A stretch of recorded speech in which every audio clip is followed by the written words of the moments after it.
In a sport that is over 100 years old, baseball has certainly seen its share of talent. Talent that seemed larger than life. Talent that took the game to new heights. And talent that left us wondering if they were perfect.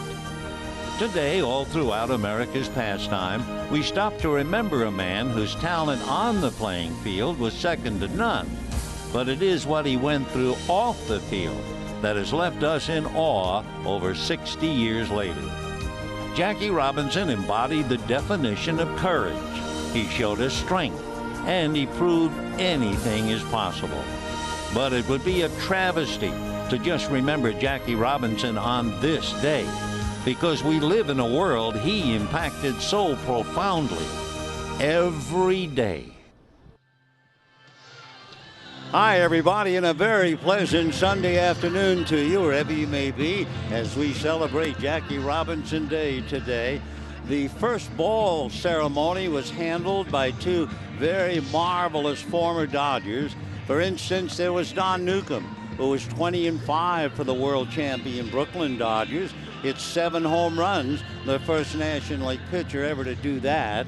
In 1956, he became the first of 8 Dodgers to win the Cy Young Award. And then there was Tommy Davis, TD as we called him, at 153 RBIs in 1962. That broke the previous Dodger record of 142 by Roy Campanella back in 1953. Still stands today as the Dodger record. By the way, Don Mattingly knocked in 145 runs in 1985. So it is a great day for all of us, for Don Newcombe and Tommy Davis, for blacks and whites all together today as we salute Jackie Robinson. Meanwhile, we get to the first order at hand, the Padre lineup. The Padres, who have been crushed by the Dodgers. The Dodgers beat them 3 out of 4, now have won 2, so they have beaten them 5 of 6. Cameron Maybin will start off in center field. Chris DeNorfia is in left. Chase Headley at third. Jesus Guzman at first base. Nick Hundley behind the plate. Will Venable in right field. Andy Perino at short. Orlando Hudson at second. And on the mound would be the pitcher Volquez. As the pitcher for the Dodgers, Mr. Clayton Kershaw delivers, and it's fouled off, and the count 0-1. So Clayton Kershaw, surprising that the Dodgers are 8-1, and he does not have a victory or a defeat, despite the fact his earned run average is less than 1. The strike one pitch is a high fly ball into shallow left center. A trio of Dodgers, and the big man, Matt Kemp, is at the other end of it. So Cameron Maybin, who is really struggling leading off. Here are the Dodgers defensively. Rivera, Kemp, and Ethier. The infield of Uribe, Gordon, Ellis, and Loney. And behind the plate, A.J. Ellis handling Clayton Kershaw. A couple of notes about what the Dodgers are doing to the Padres. They have beaten the Padres 8 straight times here at Dodger Stadium. They have beaten the Padres 15 of the last 18 times. So for Bud Black and company, a ball club really struggling, and they come to what has turned out to be pretty much of a slaughterhouse for them in the last couple of years. Chopper to short, Gordon double clutches, throws his man out, DeNorfia, and we have 2 down in the first inning. Dodgers will leave after the game. They're heading on the road. They will be playing the Milwaukee Brewers, and then Mattingly will lead them on to Houston before coming home to play Atlanta and Washington. 2 out, first inning. Chase Headley, who started off having such a miserable beginning, but now is on his game and fouls a pitch away, 0-1. For Headley, among other notes for him, he has a 6-game hitting streak. He's had exactly 1 hit in every game. And, of course, with his 2 home runs, one of them was a grand slam. Chase, switch hitter, batting right-handed, and takes 1 ball and 1 strike. Headley facing Clayton Kershaw. Clayton trying to pick up his first decision of the year. The 1-1 pitch, fastball, cracked bat, and it's going to go down the left field line for a base hit. Over to get it is Rivera. Headley steaming into second, and he's in there with the double. So Headley, who is a career .330 hitter at Dodger Stadium. In fact, he has found a home here. You could hear the bat crack. It didn't break, but it certainly cracked, and he'll settle for a double anyway. So he's hit safely in 25 of the 32 games in which he has played here at Dodger Stadium. And he's tied with another Chase Utley of the Phillies at that great batting average. The most successful opposition hitter here for years was Scott Rowland. Rowland used to wear the Dodgers out, hitting .328 here. Jesus Guzman hitting in the cleanup spot and takes it low. 1 ball and no strikes. Guzman batting in the number 4 spot in each of the club's first 8 games. So there's a lot of pressure on him.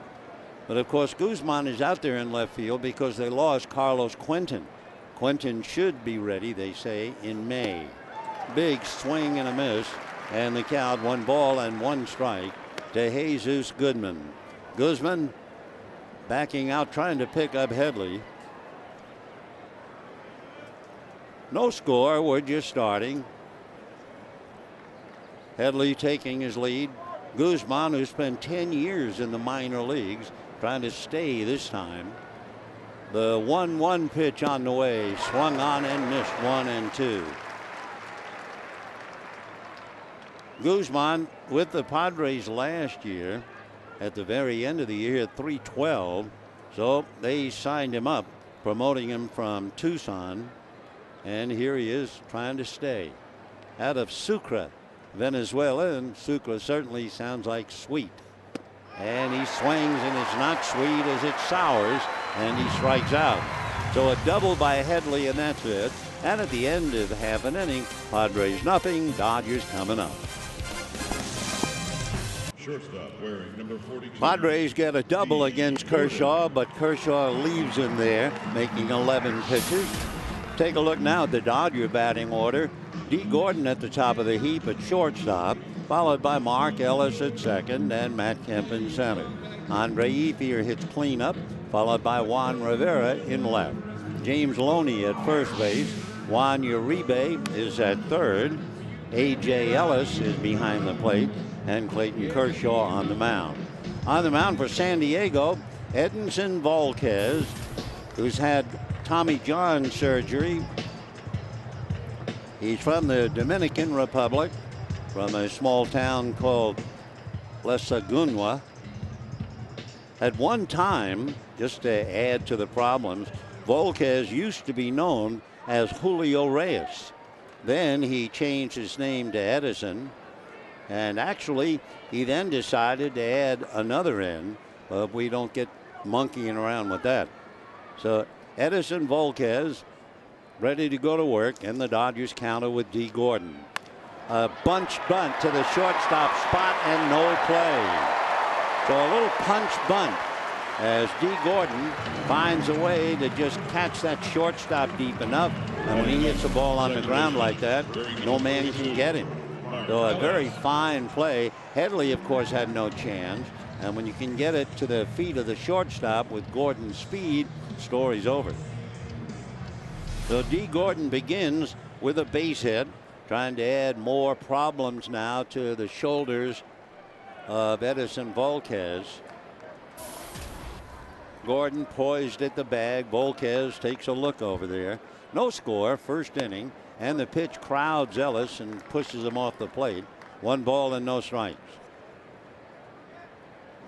Gordon has stolen 5 out of 6 as he takes his lead. Volquez looking in, getting a sign from Nick Hundley. And the 1-0 pitch, a bluff by Gordon, but he's holding. One thing that happens when Gordon bluffs, the entire infield reacts. So that really helps the Dodger hitter. So D off the bag, 2 balls and no strikes. Mark Ellis, who is second in the league, he scored 9 runs in 8 games. Gordon poised at the ready. There he goes. Pitch is low. The throw is high. He's stolen it. That gives him 6 out of 7.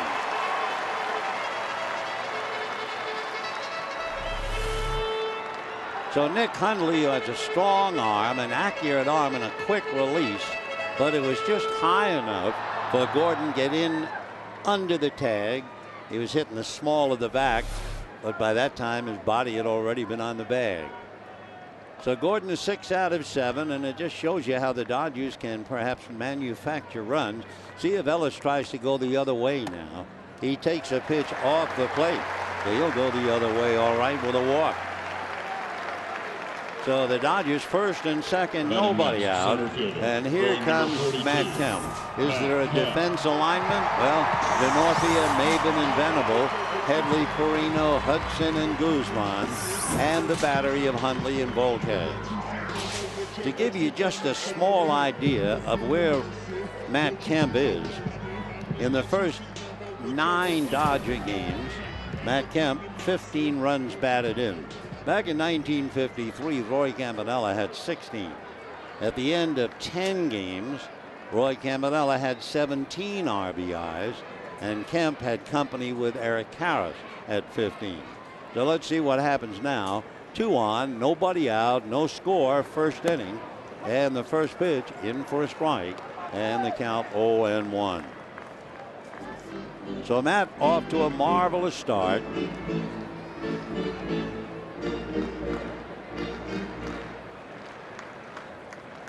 For a man who narrowly missed the Triple Crown last year, he is certainly off in pursuit of it this year. So D. Gordon trying to wreck the defensive alignment, has everybody moving, then he steals a base, then Ellis draws a walk. Matt, as he stands there, is leading the majors, 475. 5 home runs, 15 RBIs, 12 runs, 16 hits. I mean, he has just chewed up the pitching of 2 poor teams. Let's face it. Strike 1 pitch is swung on and fouled back, and the count 0-2. When you look at the schedule for this year, honestly, you thought to yourself, well, they're in a good position. They have 7 games with a weak Padre team and 3 with a weak Pirate team. So they ought to get off to a good start, maybe 7 out of 10, or really being hot, maybe 8 out of 10. If they can go 9 out of 10, that would bring back memories of the Brooklyn Dodgers. And that B on Don's hat reminds you of the 1955 Brooklyn Dodger Ball Club for one big Rosie. The pitch is hit to the right side in the hole, smothered, falling down, and throwing to first too late is Guzman. So that'll be an infield single from Matt Kemp, and it loads up the bases with nobody out for Andre Ethier. So Kemp showing you why he is so valuable. With 2 on and nobody out, you'd think his mental state was to hit one into the left field seats. Instead, he went the other way and hit that slow ground ball wide of first. And Jesus Guzman, who normally plays the outfield, in giving him credit, Yonder Alonso has been their first baseman. So Guzman couldn't handle it. A base hit for Kemp, and the bases loaded, and Andre Ethier checking in. Ethier has 3 slams, most recently last year, you guessed it, against San Diego. Andre is second in the majors, and the dish is full. Gordon is at third, Ellis at second, and Kemp at first. Andre has driven at least 1 run 7 of his last 8 games. Volquez ready, delivers, and the pitch swung on and fouled away, and the count 0-1. Andre Ethier tied for 5th in the majors with 3 home runs. He's already off to a great start against left-handers. He's hit safely in 7 of 9 this year. Numbers are staggering. 625 with runners in scoring position, 583 with runners on. Ethier has one down inside at his left knee, and it's a 1-ball, 1-strike count. For Ethier, who's very familiar now with walk-offs. He had that walk-off bases loaded home run walk on the other day. That would be his 12th walk RBI to end the game. 1-1 to count to Andre Ethier. Volquez out of his stretch, ready in the right-hander deals low and away off the corner. So he's in trouble. 2 balls and 1 strike, and Ethier just sitting there and waiting. In case you joined us a wee bit late, Gordon, a little punch bunt toward shortstop for a base hit. Rafael Furcal did that very well, you may remember. Then you had Mark Ellis walk. Kemp hit one to the hole for a base hit to load him up. 2-1 to count to Andre Ethier. Volquez ready. Here he comes. Drops a breaking ball low and off the plate. Ball 3. So Volquez, who once upon a time, as we mentioned, was named Julio Reyes, very much would like to pitch this inning under an assumed name. And waiting on deck is Juan Rivera. So for Bud Black, another black start, but it is only the first inning. The 3-1 pitch to Andre Ethier. Volquez delivers a run hopper off the glove of Guzman, who throws to his shortstop to get a force. Gordon scores, and a nice play by Jesus Guzman. He took not only a base hit from our hitter, Andre Ethier, but he had the presence of mind to get the shortstop in position for a force play while the run scored. So a good play by Jesus Guzman. RBI for Andre Ethier. Gordon brings it in, and the Dodgers, just like that, are out in front 1-0. So Ellis down the line from third. Ethier holding, and the batter now is Juan Rivera. Rivera doing solid work, hitting .286 with his 4 runs batted in, and with 1 out, a chance to get another. Volquez delivers, breaking ball. It gets the outside corner for a strike, and the count 0-1. What is Rivera doing so far this year? Hitting .500 with runners in scoring position, hitting .462 with runners on base. So coming down the line from third, Mark Ellis. Over at first, Andre Ethier. 1 out, 1 in. Volquez again ready. Now the right-hander comes over the top, and there's a fly ball slicing to right field. Coming over is Venable, makes a diving play on the ball. Tagging and coming in easily is Ellis, and the Dodgers take a 2-0 lead, and Rivera picks up a scoring fly ball. So Rivera, as he seems to do all the time, checks in a run. 2-0 in favor of the Dodgers, despite the all-out efforts of Will Venable. So when you look at what the Dodgers have done today, in direct contrast to the power of the home runs they have shown, you had the bunt single by Gordon, a stolen base, a walk to Ellis, the little ground ball to the hole off the glove of Guzman for a base hit to load the bases. Ethier's ground ball scampered after by Guzman and turning it into a force play.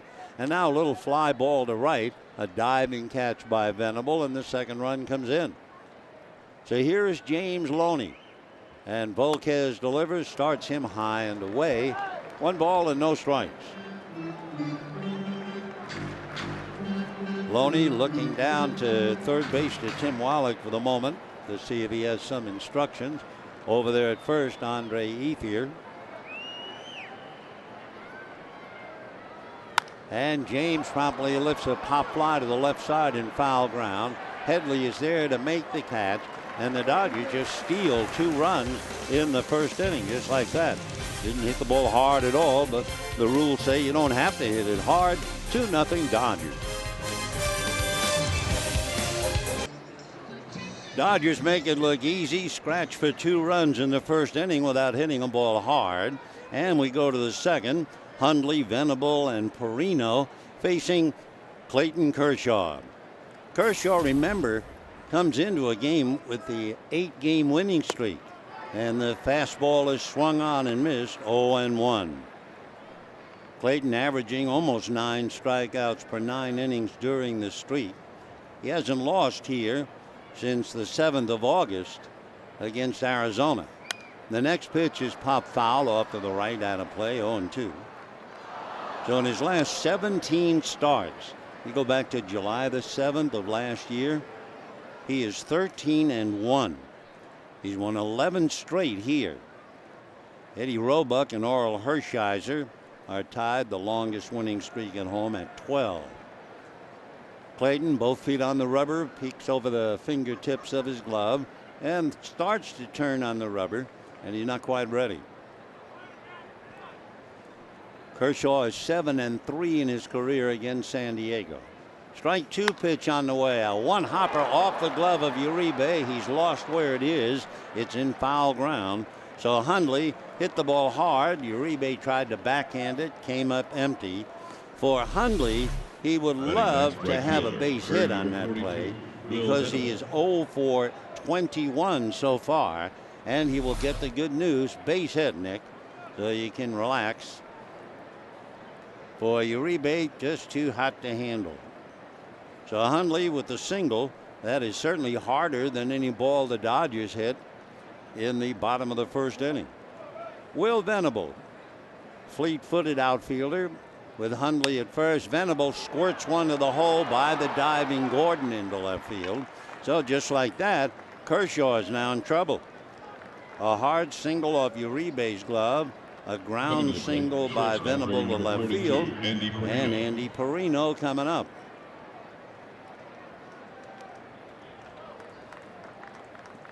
So with 2 on and nobody out, Padres with the tying runs.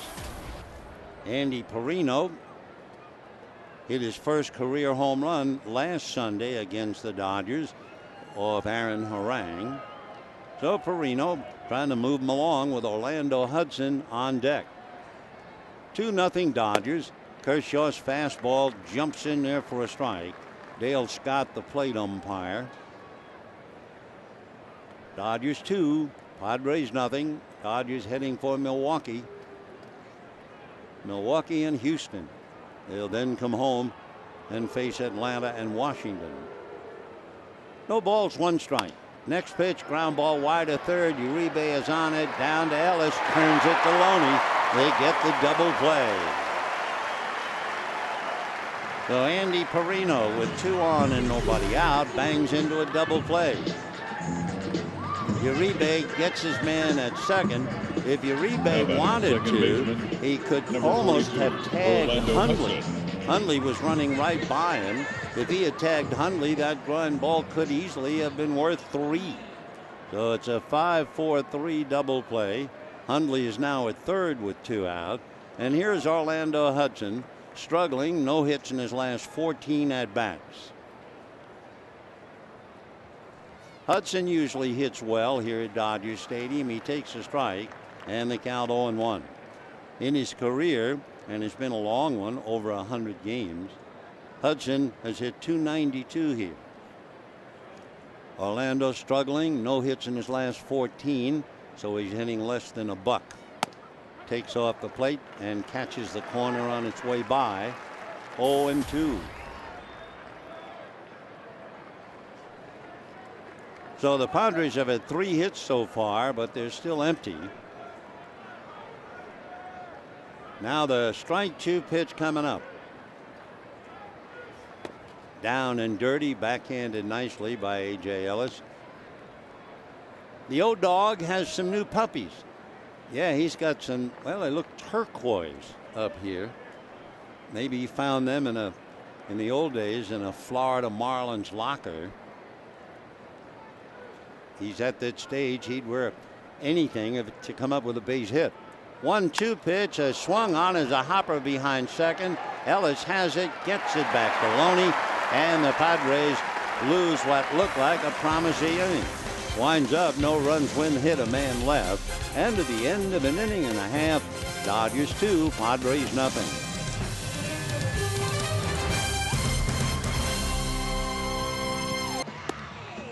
Dodgers lead the Padres 2-0, bottom of the second inning. Juan Uribe, A.J. Ellis, and then Clayton Kershaw.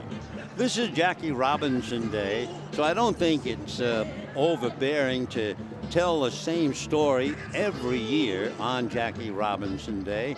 It's kind of a good story, and we'll see the punchline in a minute. Right now, Uribe steps in. It really goes all the way back to the early 50s, and we were playing in Cincinnati at old Crosley Field. And there was a laundry back of left field and a post office off first base behind the stands. Pitch to Uribe, high and inside, driving him out of there. And Uribe looks out as if to say, "What are you throwing at me for? I haven't done anything." He's hitting .231. Volquez, who has to show a little anger after that first inning, comes right back, and he's high and away, ball 2. Anyway, Jackie Robinson was receiving a great number of seriously taken death threats. And they were all saying the same thing. When you come to Cincinnati, you're done. The 2-0 pitch to Uribe is swung on line to left field on his horse, diving and failing to make the catch is DeNorfia. And Uribe answers that first high fastball with a long double into left field. So with Uribe, his double, Ellis, Kershaw, and Gordon coming up. So there were so many death threats, and there were so many threats taken so seriously for that Cincinnati series that there were Secret Service men, there were marksmen from the services scattered all over the ballpark on every level of Old Crosley Field and on the rooftops of the surrounding buildings. It was so serious the Dodgers held a special meeting before the game. A.J. Ellis ready in the first pitch, low and inside, ball 1. And no one had any answers about the seriousness of the situation, and no one was even thinking of light of it. And it went on and on for a while, and the Dodgers had an outfielder named Gene Hermansky, big blonde kid out of Brooklyn. 1 ball and no strikes. A look back at Uribe, and the pitch low, ball 2, 2-0. And right in the middle, when they were so serious about what's going to happen, where Jackie should be, where he should stand, who should cover for him, etc., Hermansky said, "I have an idea. I've got it." And that stopped everybody cold and said, "What's your idea?" He said, "We'll all wear number 42. Well, it broke up the room with laughter. 2-0 pitch is low, ball 3. And everybody thought, how funny. Who would have known that many years later, Gene Hermansky was right. We'll all wear number 42. And this is the one day of the year where it has indeed come to pass. The 3-0 pitch inside, ball 4. I would think Volquez is fit to be tied. First inning really ticked him off. Gordon a punch bunt single, a stolen base. Mark Ellis walk. Matt Kemp, it's a roller to the right side that Guzman can't handle. Ethier hits another one to the right side. They get a force play and a run scored. Rivera hits a little fly ball to right. That made Venable having to make a diving catch. And just like that, the Dodgers had stolen 2 runs. Now he's in the soup again. First and second, nobody out. Clayton Kershaw figures to be bunting. We'll see. The Padres certainly look for it. Both Guzman and Headley are up and in. The outfield very shallow, especially DeNorfia in left field. Out of his stretch goes Volquez. There's the bunt attempt, and it's a good one. Volquez picks it up, fires, in fact, to first, almost a lob to first. Kershaw came close to beating that out. So Clayton gets his bunt down, and the Dodgers have second and third and 1 out. Well, Kershaw getting a round of applause as he gets back to the Dodger dugout. When Volquez was pitching for Texas, that's back in 2006, he was 23, but he was very, very young, very, very raw, and very, very temperamental. Quick to be angry, they tell me quick to sulk.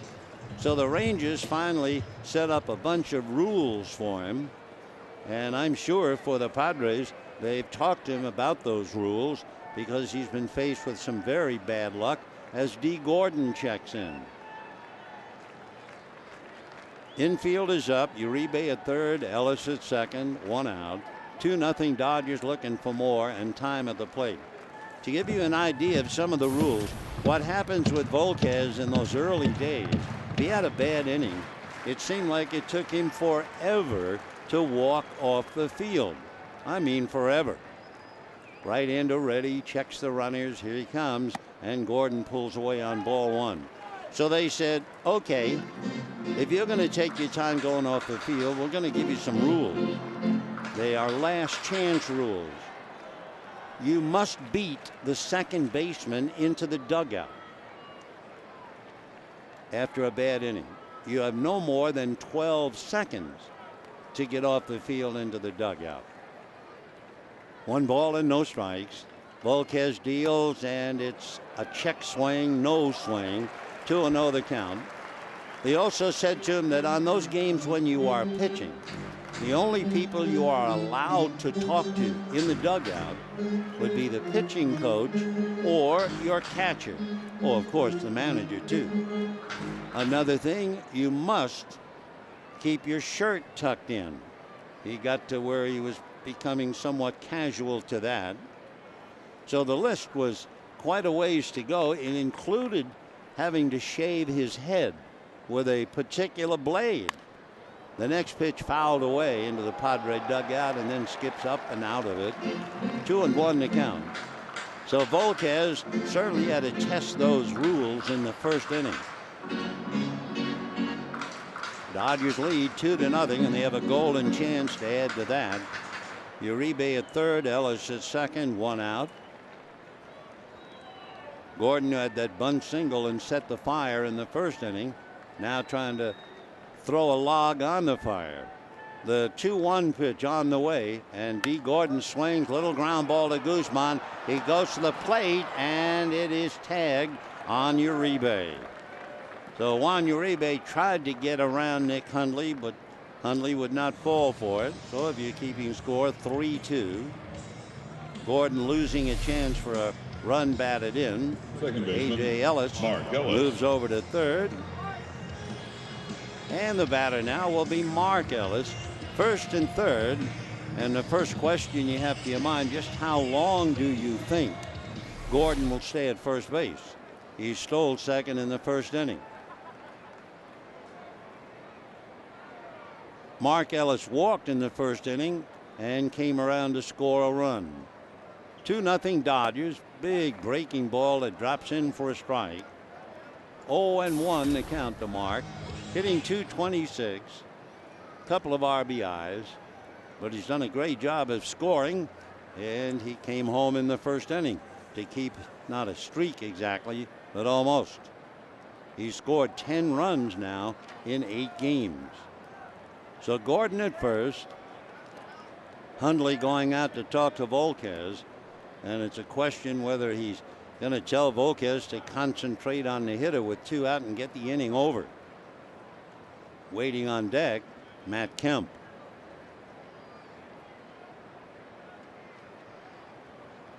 So D. Gordon off the bag at first. A.J. Ellis down the line from third. Bottom of the second inning. 2-0 in favor of the Dodgers. And there goes Gordon. The pitch missed at the plate. A bluff at third. And Gordon steals second without a play.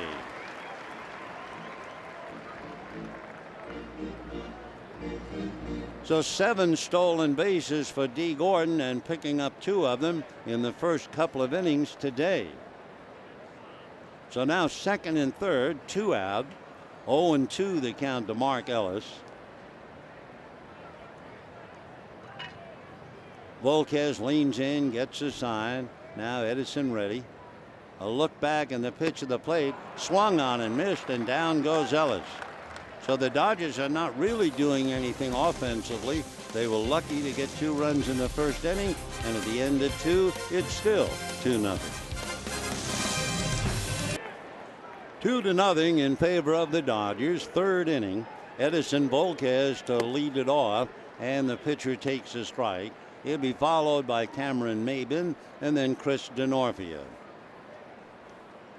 2-0 Dodgers, top of the third. Trying to make it 9 out of 10. Pitch in for a strike, and the count 0-2. The old Brooklyn Dodgers in 1955 won the first 10 straight. Then, if I remember correctly, they lost a game and then won their next 10. Volquez swings and misses and strikes out. So the Dodgers, after that unbelievable start, really had taken over the league. And remember, those were the days of 8 teams, 154 games. And by the middle of May, that 1955 ball club had cinched the pennant, and then, to everyone's disbelief, finally won a World Series, the only one for Brooklyn, against the Yankees in '55. But there have been so many others in this great organization's history. With 1 out, Cameron Maybin flies to center, and the count 0-1. Cameron Maybin is the hope. I mean, he has got to perform and perform well, and he certainly is capable of doing that. But Maybin has to hold the fort until Carlos Quentin and Mark Kotze get back. 0-1 to Cameron out of Asheville, North Carolina. Swings, doesn't get it, and the count 0-2. When you look at Kershaw, he is challenging all the hitters for good reason. Only 3 misses of home plate. That's the 4th. So he says 23 strikes and 4 balls. And of course, with his record at home, extremely confident. Maybin waiting, and the 1-2 pitch on the way, and it's a ground ball to shortstop. Up, under the glove of D. Gordon. Maybin turns and holds on. Gordon was charging, trying to hoover that ground ball as if he had the machine, and it just seemed to go under his glove. He was fooled, did not get the hop that he thought he had. Just went under. He never touched it. Oh, we'll wait and see about the scorer, but it should be, since it is the big leagues. Yep, he'll draw an error. So Maybin is aboard on the error charge to D. Gordon. And Maybin, of course, once he does get on base, is a factor to really consider. He runs, and runs very well. He's 3 for 3, and they go over there immediately. Maybin last year caught fire. He had 40 stolen bases, 28 of them right after the All-Star break. So Maybin at first, 1 out, 3rd inning, and Chris Denorfia at the plate. Right-hand batter waiting. Kershaw deals. Fastball a little low. 1 ball and no strikes. Denorfia has done very, very well as a pinch hitter. 2 for 2 this year. Hit .364 last year. In his career, he's hitting .320 as a pinch hitter. But he's getting a start because of the absence of Quentin and Kotze. Throw to first. Maybin diving back to the bag. So Denorfia, who had a game-winning 2-run home run against Arizona, waiting at the plate. 2-0 Dodgers, 3rd inning, and Kershaw out of that exaggerated stretch. The 1-0 pitch on the way is hammered down the left field line in the corner. That's good for an extra base. Maybin is on his way to 3rd, and they're going to send him. They throw by Gordon on a bounce. The tag not in time. So Maybin scores, and that error by Gordon is cashed in. Juan Rivera racing over to the corner, got the ball back in, but it was too late. Meanwhile, Denorfia, 1-1, base hit, goes to 2nd on the throw to the plate. Since the ball went all the way to the wall, that was a pretty good effort by Juan Rivera. Nice attempt at the other end. A.J. Ellis of not giving in. A.J. straddling home plate, dropping to his right knee, and then in came the sliding running. So the run is over. It's 2-1 Dodgers. Because that ball got all the way to the wall, I was a little surprised they had 1-1. Now they're saying no, it'll be a double and a run batted in, which is a good call. It also drives in Maybin, who reached on the error. So the Dodgers lucky, and at the same time able to really cash in their luck when they got the 2 in the 1st inning, now leading 2-1. Chase Headley, who doubled with 2 out in the 1st inning at the plate. Switch hitter was off to a terrible start, In fact, his first 9 at-bats, he began the year by striking out 6 times. But he is moving up a little bit better now. 2 home runs, 8 runs batted in, including a grand slam against the Dodgers. And he takes off the plate. 2-1 the count. For Kershaw, he's not quite right. He is certainly not in command. He has given up 2 doubles and 2 singles, plus the error, and we're only in the 3rd inning. Clayton out of a stretch, trying to find a strikeout pitch, and the 2-1 is very high. Ball 3. 3-1 the count. Well, he struck out Guzman. He got Volquez. That's certainly not much. But the rest of the Padre ball club making contact. Guzman waits on deck. Denorfia waiting to be picked up at second base. And the fastball foul back. 3-2. That is one thing you have noticed in the early part of the game. Padres do a lot of swinging and missing, but they are fouling off a lot of pitches so far against Kershaw. Not that they've caught up to him, but at the same time, he's not overpowering them. Clayton out of his stretch. Another look back at Denorfia. With 1 out, pop foul off first. Loney coming over in front of the Padre dugout and makes the catch for the out. So Headley fouls out. That's the 2nd out in the inning.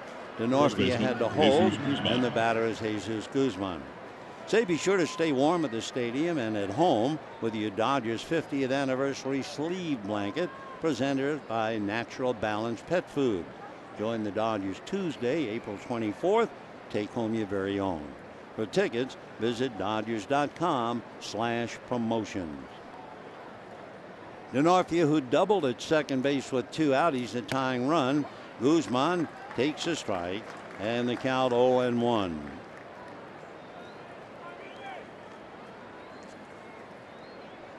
Guzman with a half a dozen runs batted in. Veteran right-hand batter. On deck, the catcher, Nick Hundley. Kershaw delivers, ground foul outside of third down the line. By the way, in looking at all of the players wearing Jackie's number 42, we should also point out that the Dodger uniform is a little bit different than anybody else's in the front. You have to go all the way back to 1952. You know, the Dodgers wear a red number on the front of the shirt. Here's the strike 2 pitch, a little high. They were the first team ever to wear a uniform number on the front.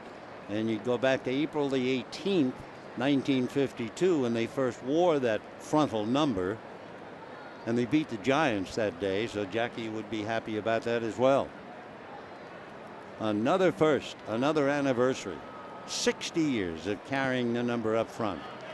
Pitch at the plate, pushed out in front by A.J. Ellis with a runner at second, 2 down, and the deuce is pretty wild. 2 balls, 2 strikes, 2 out, 2-1 Dodgers, and the tying run at second base. A.J. out to talk to Clayton for the moment. Right now, it is a Clayton Kershaw who is looking for it. Trying to find the rhythm, trying to find the arm slot. He's not quite right. Looks in to get a sign. Guzman, the cleanup hitter, waiting. And Denorfia able to take a pretty good lead at second base. 2-2 pitch is taken low. So he's scrambling a bit. 3-2 the count. Clayton, deep in thought, will be making his 21st pitch in this inning. It took him 21 pitches in the first 2 innings. 3-2 the count to Jesus Guzman. Kershaw ready. Here he comes. And it is what? Check swing. It's going to be called strike 3, and that's that. So the first base umpire, Bill Miller, ringing him up. So Kershaw survives. The error hurts him. He gives up a run, and the Dodgers lead 2-1.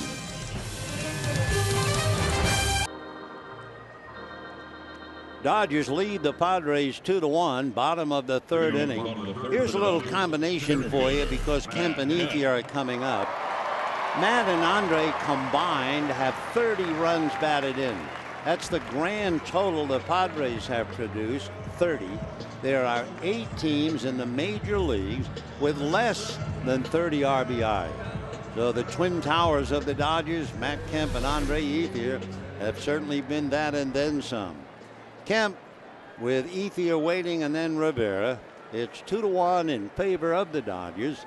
And Edison Volquez ready. Right-hander's first pitch is swung on and missed. Matt letting out on the swing.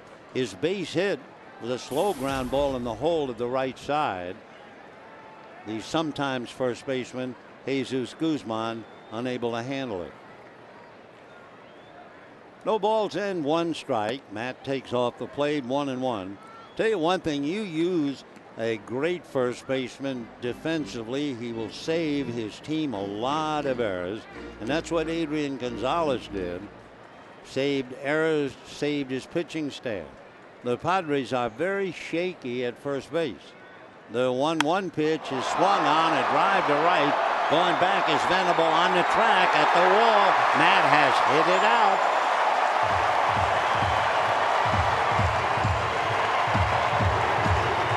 His strength is amazing. He now has 6 home runs, and listen to the crowd.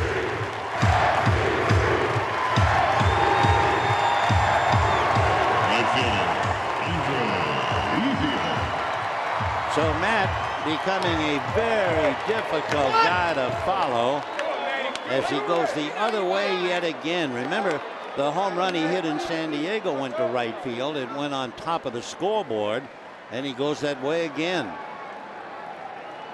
So the Dodgers open it up a little bit, lead 3-1, and an off-speed pitch very high to Andre Ethier. Ball 1, 1-0.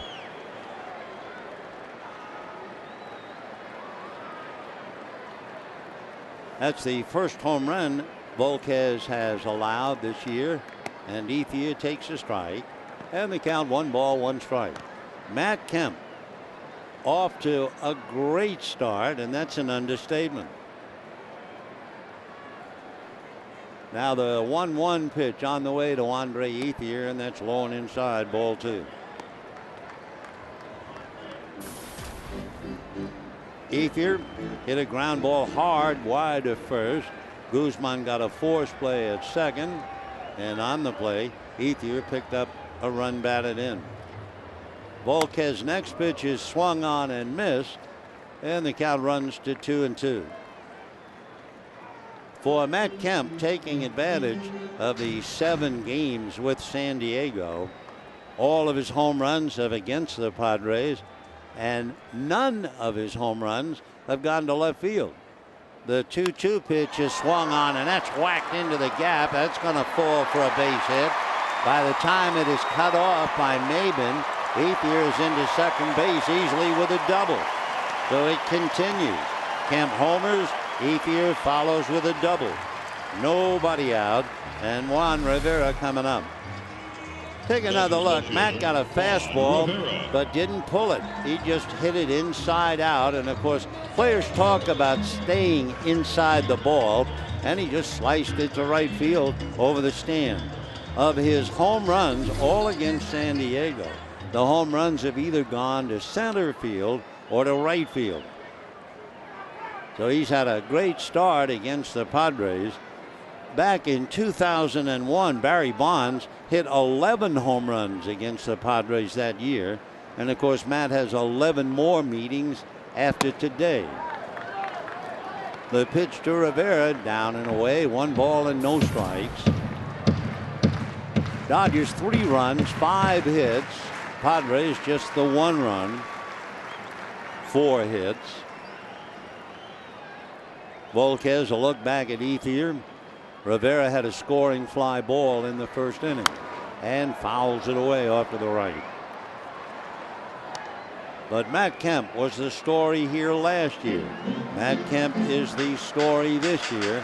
6 home runs against the Padres, and he'll be going out on the road. Interesting the reception he will get when he arrives in Milwaukee and play against Ryan Braun. They will probably boo him, and of course the great tribute to a visiting player Not applause, but boos. 1 ball and 1 strike. Fastball lifted off first, slicing. Guzman in foul ground, can't get it. It's in the stands. Tough play, too. First trying to find the ball in the glare, racing over, unfamiliar with the territory, and didn't have a glove on it anyway. Oh, it's still 1-2 the count. Edison Volquez trying to work his way out of a jam. There was no problem in this inning. It was just a home run.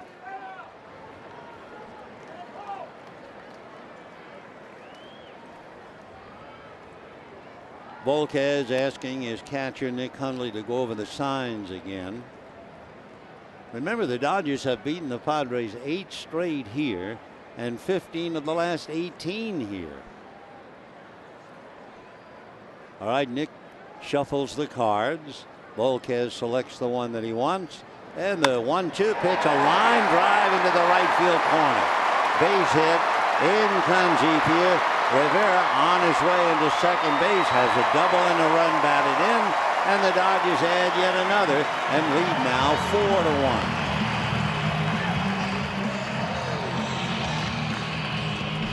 4-1. For Bud Black, he must be in the dugout thinking they make it look so easy.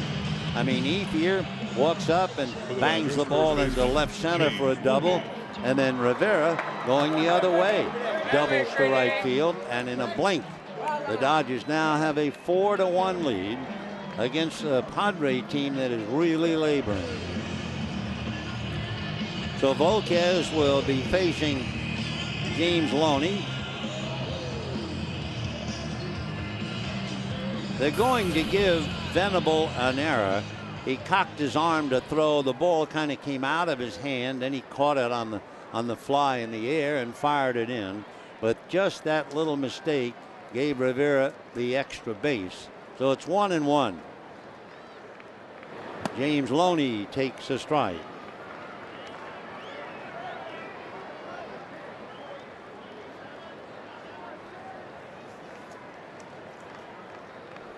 So Volquez, he'll be 29 years old, has been burned again by Matt Kemp and Andre Ethier and Juan Rivera.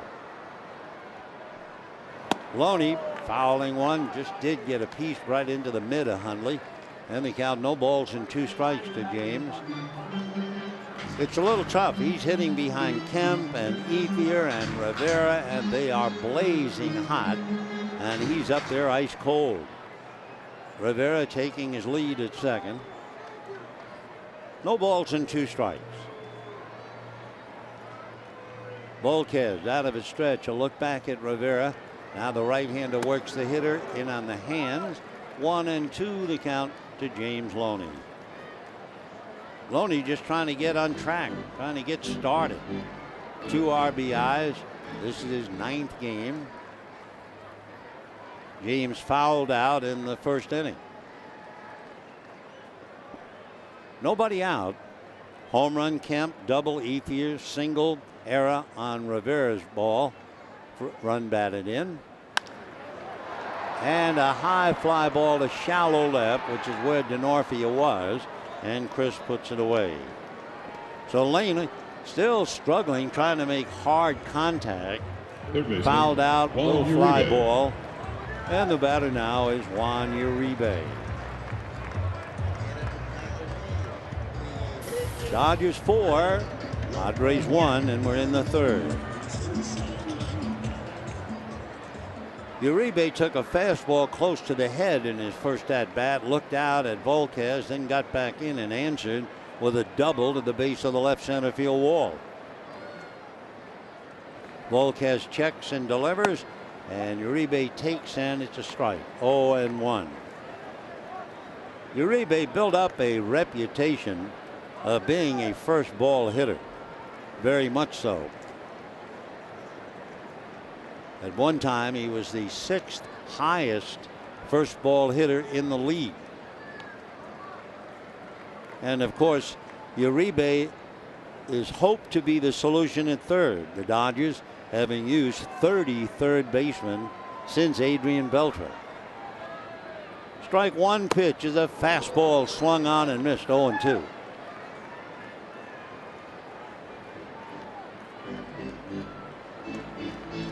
So Edison Volquez with one out has given up a home run, a double, single, error, and now following the out by Loney, here's Uribe trying to get Rivera home.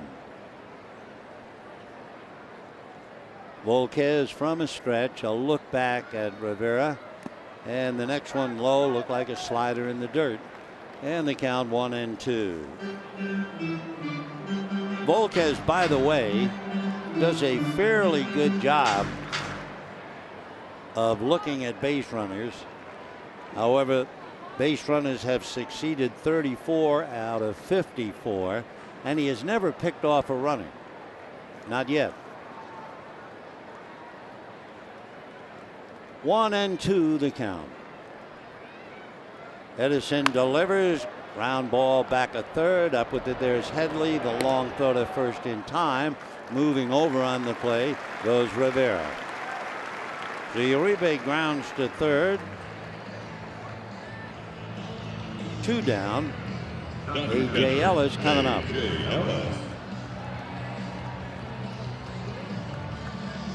Dodgers with 2 in the first, 2 in the third, leading 4-1.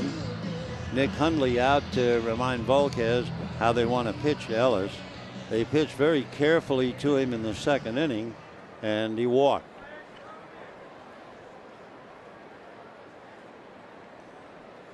Infield back to a normal depth, and they're going to pitch out and go after Clayton Kershaw.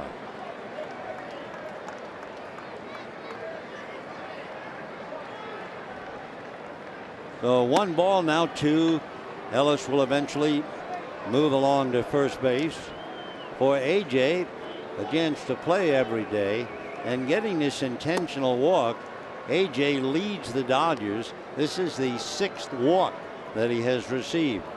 Not a big deal, but a lot of times the number 8 hitter, they'll go after him rather than just make an extra hitter come to the plate. With Bud Black, his choice was, should I walk Ellis and then get Kershaw to end the inning, or should I bank on getting Ellis and then starting the next inning with Kershaw? And because he's down 4-1 with a ball club that struggles to score, no chances. He puts Ellis aboard and will take his shot against Clayton, who sacrificed in the second inning. Outfield shallow, shifted to left. Clayton a strike, going down late on the throws. The Dodgers pull off a double steal, and they have Rivera hung up. A flip to Headley, who tags him out.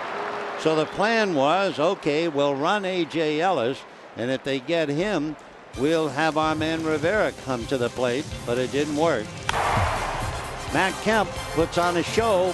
6 home runs to lead the majors, all against San Diego.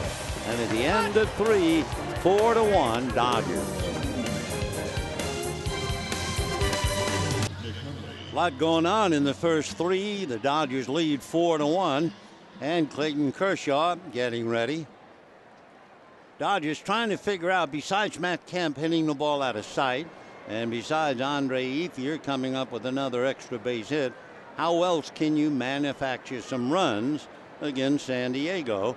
And they try to delay double steal. 0-1 to Nick Hundley. First, it was Bud Black thinking, do I put A.J. Ellis on or do we pitch to him? Decided to put him on. And then the Dodgers said, well, do we want Kershaw to perhaps get a base hit, or should we put on a play? And they put on the play and came up empty.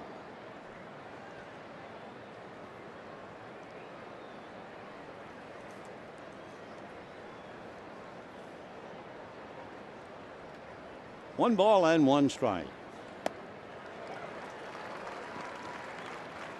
Hundley, who was 0 for 21, hit the ball sharply and singled off Uribe's glove for his first hit of the year. Will Venable on deck, and then Andy Perino.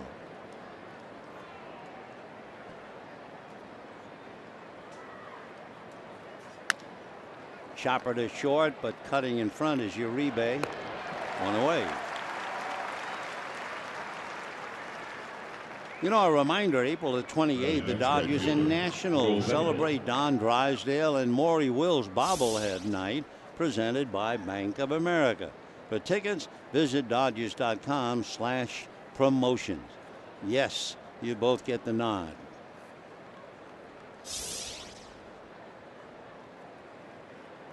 You know, the Dodger pitcher strikeout to walk ratio is interesting.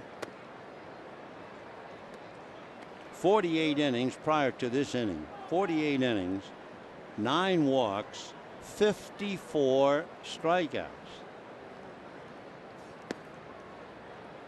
In those 48 innings, a little over 5 games, Dodger pitchers have gone ahead 0-2 to the hitter 51 times. And if you say, well, not much of a risk to challenge, a comebacker off the heel of Kershaw, caroms over towards second base, and safely aboard is Venable with a base hit. Batting next, shortstop Andy Perino. You still get the feeling, and it's still early in the game, that Kershaw is still trying to find his rhythm. Padres have 5 hits, but they hit into a huge double play in the second inning. When the Dodgers contributed with the error by D. Gordon, that's when they got their run. It is rare indeed when the pitcher goes to the mound with all of his stuff and all of his good rhythm. He has the arm slot, maybe 70% for the really good ones. Other times they go out and try to find it. Sometimes they find it, and sometimes before they find it, they're out of the game.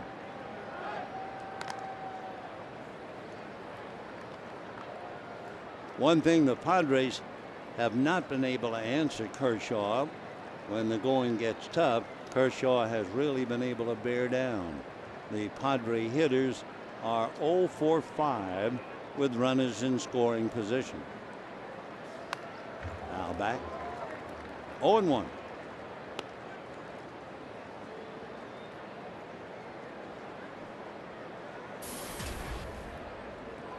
Andy Perino grounded into that double play in the second inning. That was a big play. That certainly helped the Dodgers get out of the inning.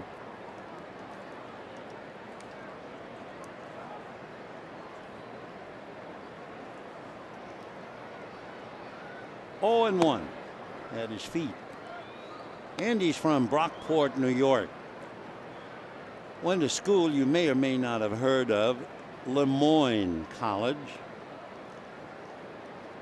He captained his Brockport team to sectional championships. Also was a 2-time starting shortstop who got his team in the minors to the Empire State Games. That's in the dirt. Nice block by AJ. 2-1 to count.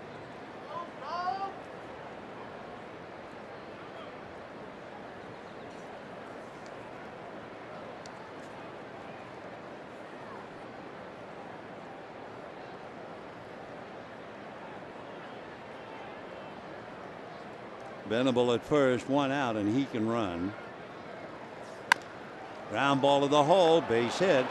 So Kershaw, who has not looked like himself, and of course remember with his opening day game, he had the flu and lasted 3 innings. Coming to the plate, second baseman. Had a great 7-inning stretch his next time out, but he's just not sharp.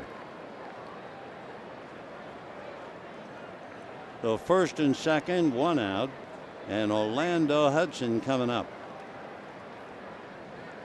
Hudson grounded out in the second inning, 0 for his last 15.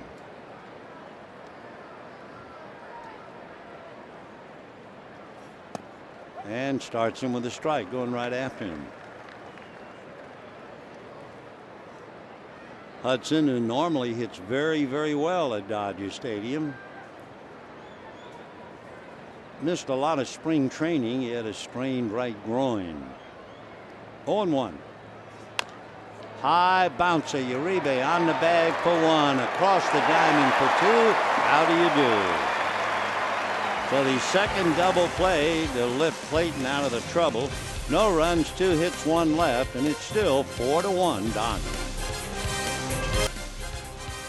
Dodger Baseball is brought to you by Hyundai. New Hyundai owners are talking about their cars in the booth.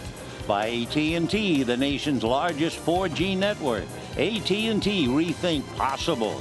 By CarMax, start the search for your next car at CarMax. Start here. And by Dodge. Bottom of the 4th inning with the Dodgers leading handily 4-1. Handily certainly is applied because the Padres do have 6 hits. They've had men on base in every inning. Kershaw has not been the overpowering left-hander. However, when things really get tough, he's responded. He's relied on the broad shoulders of Matt Kemp and Andre Ethier and Juan Rivera. But really, he's gotten the double play just when he needed it. 0-1.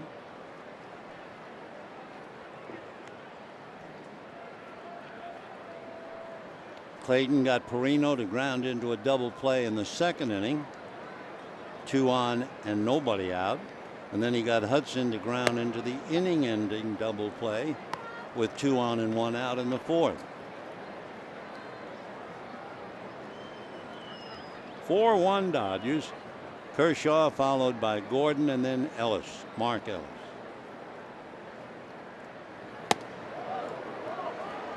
Got a fastball, had a pretty good swing, and a 1-2 count.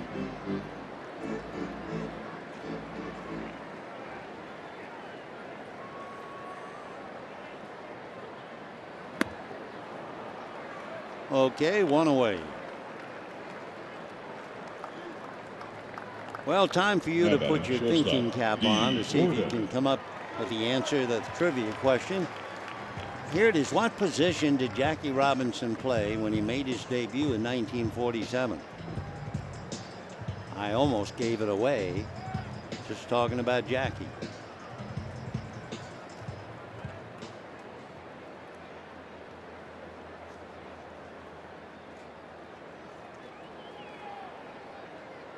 Here's Gordon, infield single, reached on a fielder's choice, stole bases twice, committed an error that helped to give the Padres their only run, so he's been busy.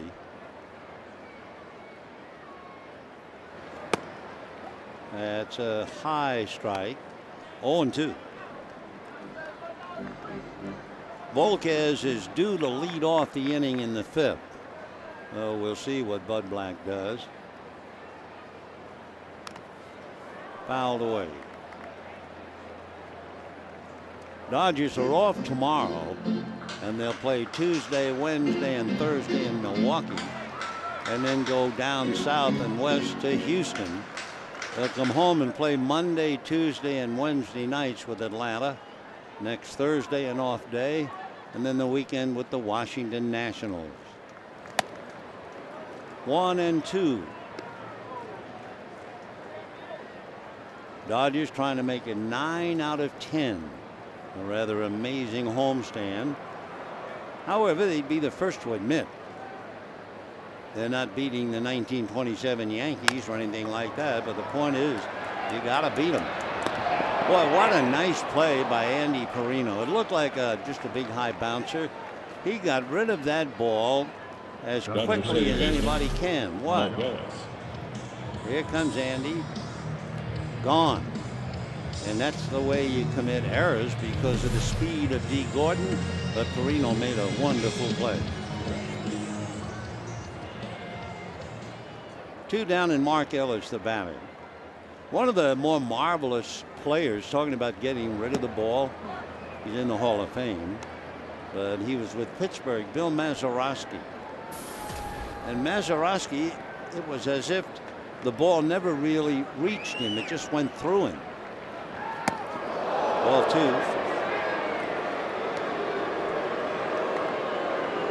Mark Ellis walked, scored a run in the 1st inning, struck out in the 2nd. Didn't go all the way down.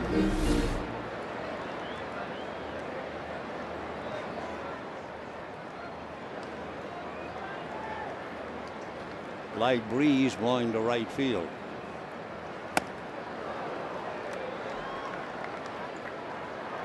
Ellis gave it his best answer to a pitch up and in. Big hard swing. 2-1 the count.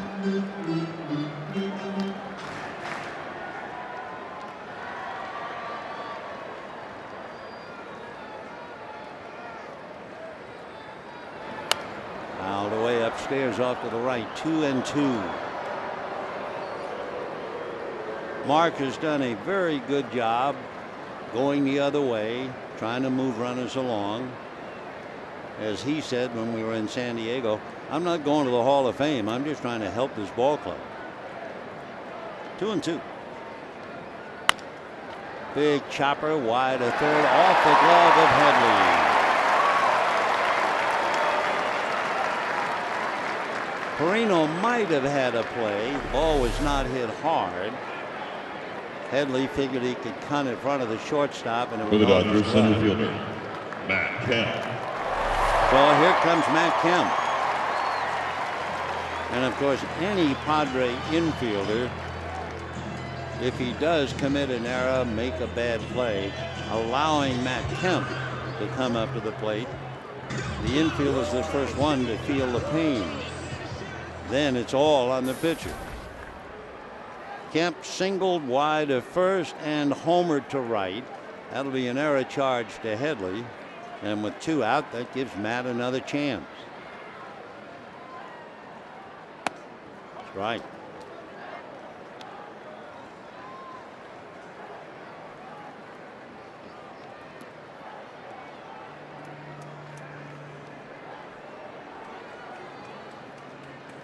Matt's numbers, unbelievable, especially against this ball club.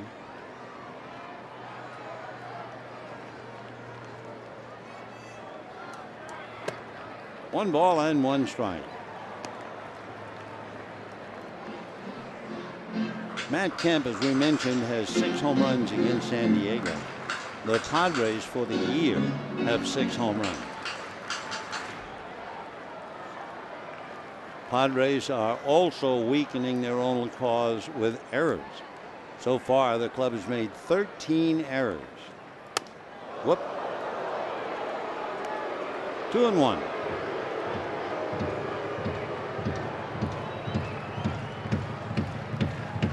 Against the Padres' 13 errors, the Dodgers have only 4.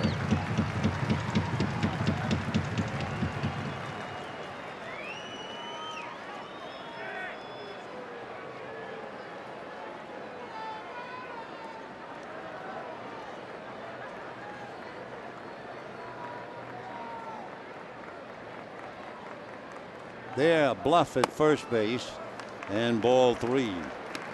A good bluff by Mark Ellis, and what that did, it broke down Orlando Hudson. He was on his way to his right to second base, which opened up the whole side of the right field infield, and no one covering the area.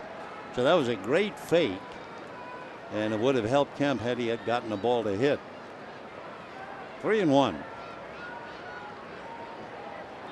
Realizing that fake, we told you earlier, Volquez has never picked off a runner.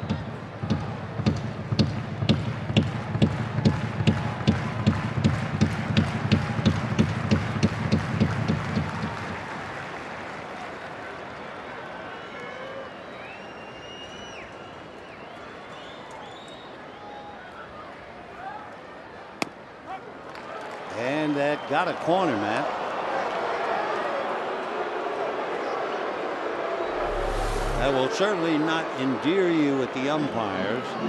He thought it was a little bit low. 3-2 the count. The plate umpire, Dale Scott, has been umpiring in the big leagues for 26 years. That's about Matt Kemp's age.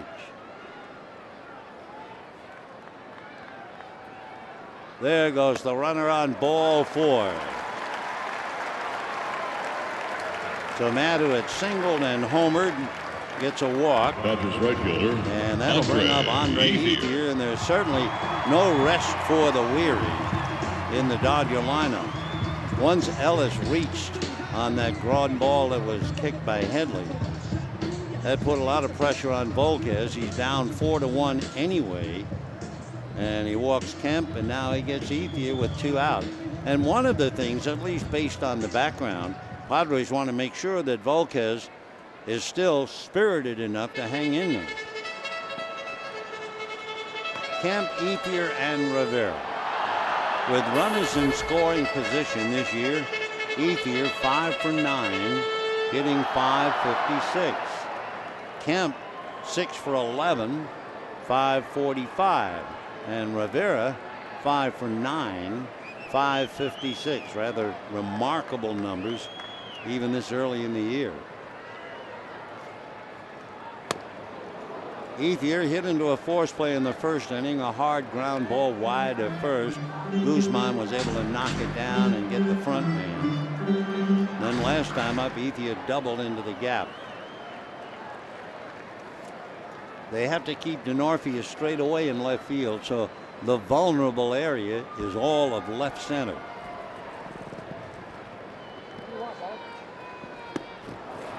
Two pitches apparently in the same location. Somewhat awkward swings with Ethier losing his balance. 0-2. Dodgers lead 4-1. 2 out here in the 4th inning. Matt Kemp at first base. Down at second base is Mark Ellis. And a light breeze blowing to right field.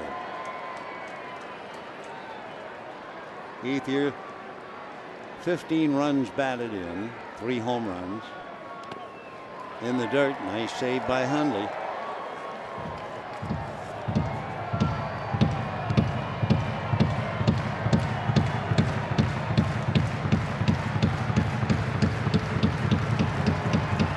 Andre in a hole, 1 and 2. He has struck out 7 times in the first 9 games. Trying to get Ellis home from second and Kemp from first. 2 out, 1 and 2 the count.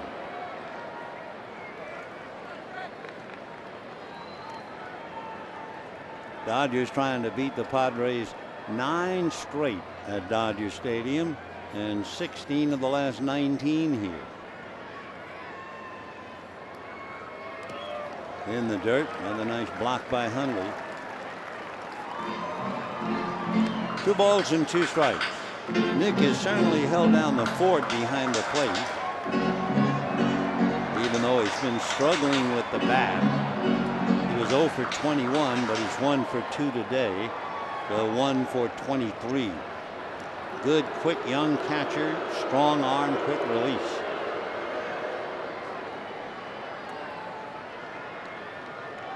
Two and 2.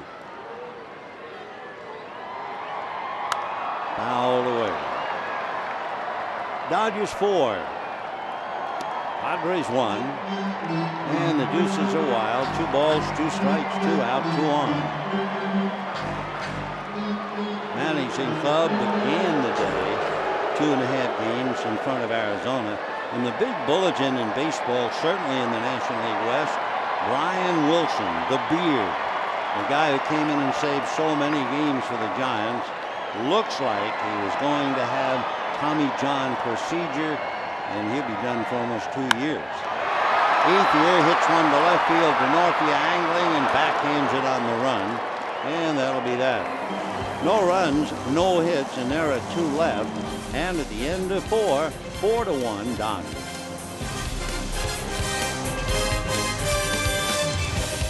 Dodger Stadium Memories, presented by Lexus, February 2nd, 1964. 12,000 fans witnessed one of the stranger sights in Dodger Stadium history, a basketball court installed over the infield for an exhibition game featuring the Harlem Globetrotters. The dazzling antics of the Globetrotters might fit right in with the dazzle of players like Maury Wills and Fernando Valenzuela. So really, what better place to host a game set to the tune of Sweet Georgia Brown than Dodger Stadium? Dodgers saluting Jackie Robinson while leading the Padres 4-1. As we go to the 5th inning, Edison Volquez followed by Cameron Maben and then Chris Denorfia. For Clayton Kershaw, who has not been overpowering at all, but nevertheless has moved his way along, needs this inning to get his first win of the year. Remember, we started out, what a strange idea it was that the Dodgers had won 8 out of 9, and their ace, no wins and no losses.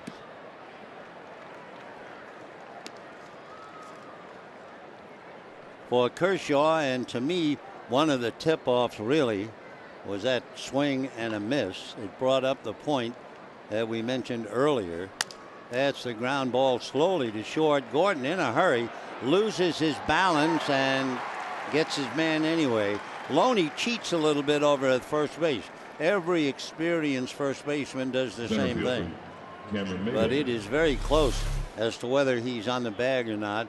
And Gordon almost fell on his head, was still able to recover, and was able to nip Volquez at first base. 1 away. Kershaw has gotten only 6 swings and misses, and 4 of those, 4 of 6, against one hitter, Jesus Guzman. So this is not the overpowering Kershaw at all, and it was pretty apparent even in the first inning. But like the good ones, they find a way.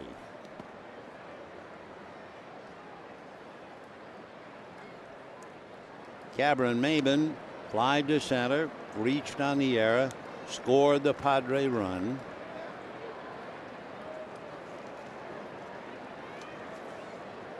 Maben is tough. They play the infield deep, but last year he had 26 infield hits. He also had 4 bunt singles. So with a game like this where 1 run won't settle it, you'd expect perhaps he would try to leg one out, maybe a bunt, but he's up there hacking. 1 year. He recently signed a 5-year extension worth a lot of money. Fouled away.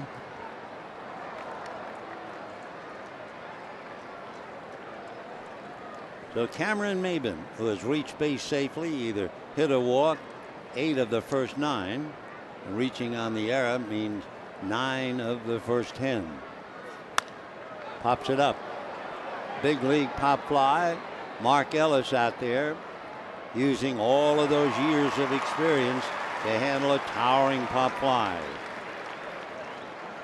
Batting next, left fielder. All right, here's the answer. Remember, we were talking about Jackie Robinson. What position did Jackie play when he made his debut in 1947? He played first base. He did not play second base until the next year.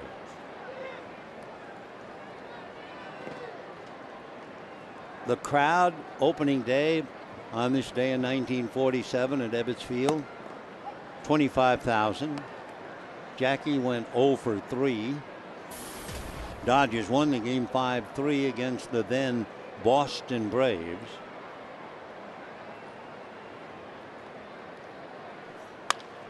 Hot ball to the hole, off the glove of a scrambling Gordon, and safely aboard is Denorfia as he keeps on going into second base. It'll be a double, and it's again the story that's pretty obvious. Kershaw cannot overpower the hitters. He is, you could kindly say, pitching to contact, but that's not usually his stuff. That was a tough play for Gordon. So Denorfia has 2 doubles against Kershaw, and here's Chase Headley. By the way, in Jackie's first game, they took him out for defensive purposes. 0-1.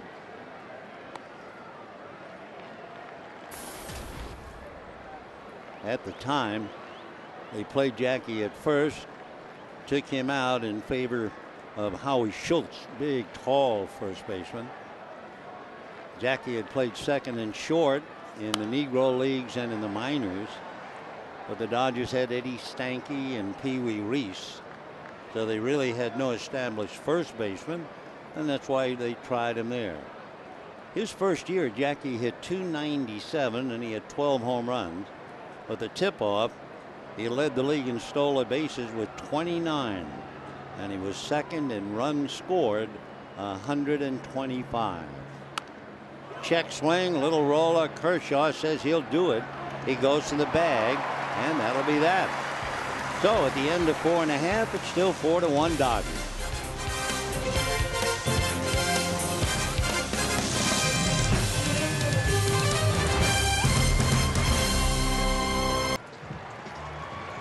Face in the crowd, the wonderful player with the Clippers, Chris Paul, having one of those wonderful moments for a father, bringing your son to his first major league ball game. And what kind of a time is he having? Well, he tweeted, having way too much fun at this Dodger game. The real Matt Kemp already with a home run. Matt Kemp got him the tickets and is keeping him very happy. Meanwhile, a great moment with your son.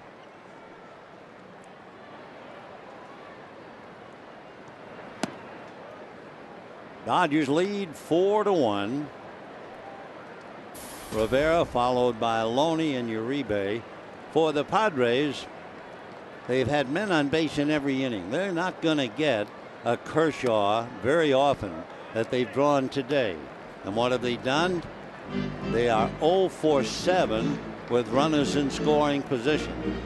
So here's a chance to really take him out. He's not the pitcher you normally see, and the Padres still can't come close.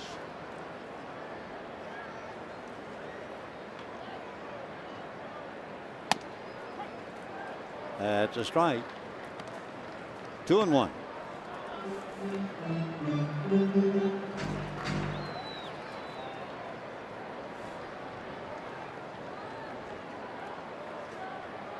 Rivera scoring fly ball plus a single to right. That's on that corner. 2-2.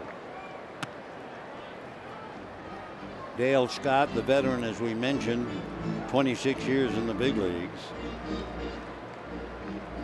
He was involved in umpiring when he was 15 years old. He's from Oregon.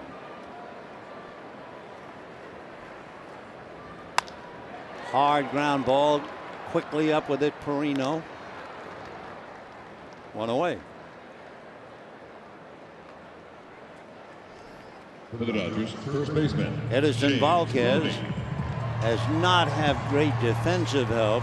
Dodgers were extremely fortunate to get 2 in the first inning. Dodgers really have had a few other chances and have not been able to cash in. So both offenses are somewhat frustrating, not to mention the feelings of the pitcher. James Loney, talk about frustrating. Came up with a couple of men on, fouled out. Came up again in the third inning with a runner in scoring position. Fly ball to shallow left. So James hitting about $115.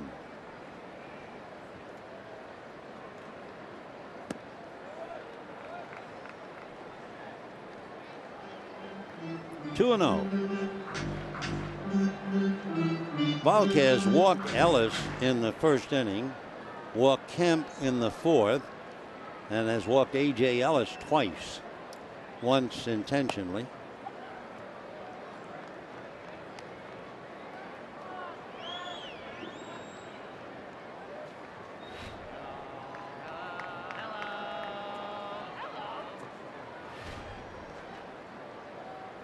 Two and 1. Fastball away. Ball 3.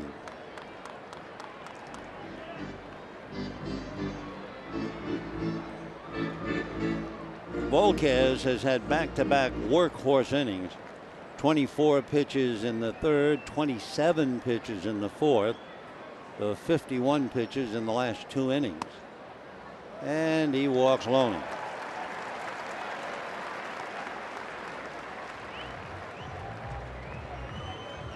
5 walks given up, and Juan Uribe doubled sharply in the second inning, but was out at the plate eventually, and then last time up tapped out to third. Uribe, that one solitary run batted in.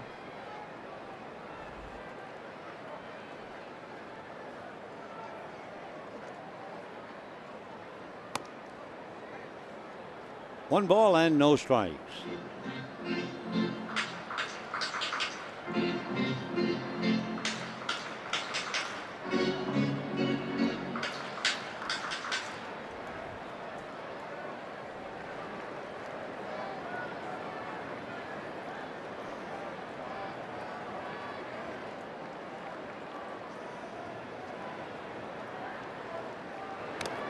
Whoa. From the heels and then some, and a 1 ball, 1 strike count.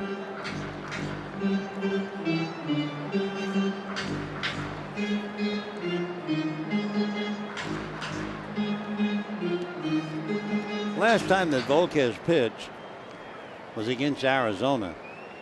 He went 7 innings and he only allowed 2 runs, 5 hits, had a no decision. Loney at first, 1 out, 5th inning. 4-1 Dodgers.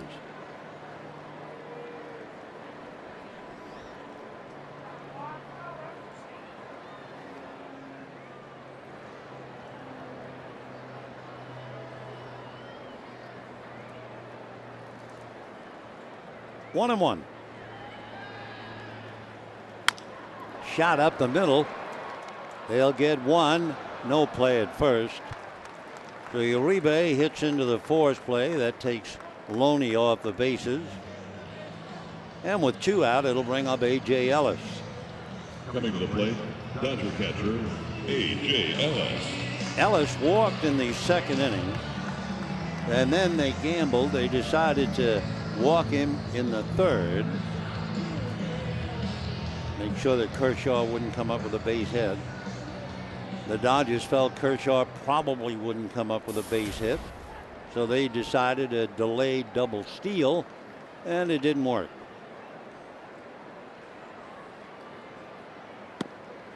Big curveball, ball 1. When the Padres come up in the 6th, Jesus Guzman, Nick Hundley, and Will Venable.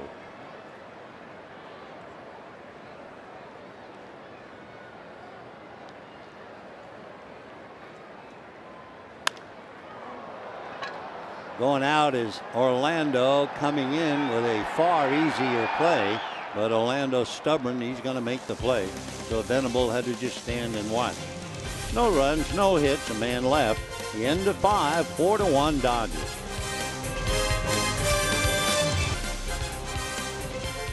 Dodger Baseball is brought to you by the new wireless receiver from AT&T UVerse. Visit AT&T.com/free your TV. By El Pollo Loco, taste the fresh flavor of the new Roja Wet Burrito. And by Mercury Insurance, get a free quote, get 2 Dodger tickets at Dodgers.com/Mercury. Heartiest congratulations to Tommy and Joe Lasorda celebrating a wedding anniversary here in the ballpark. That's certainly not new to Joe for sure. Jackie Robinson Day. And I've been thinking since I traveled with Jackie for about, a little more than 7 years. He was sensitive, as you can certainly well imagine, having gone through all of the insults, everything else that went when he played. For instance, one of the managers when Jackie first played, his name was Ben Chapman, who was kind of a volatile character anyway in his playing days. Jackie came up to hit. Chapman threw a black cat out onto the field. And there were a lot of words. Jackie had the feeling that guys would try to cut him if they could, if he were covering the bag at second or first. I mean, it was extremely hard. Plus, fans were difficult.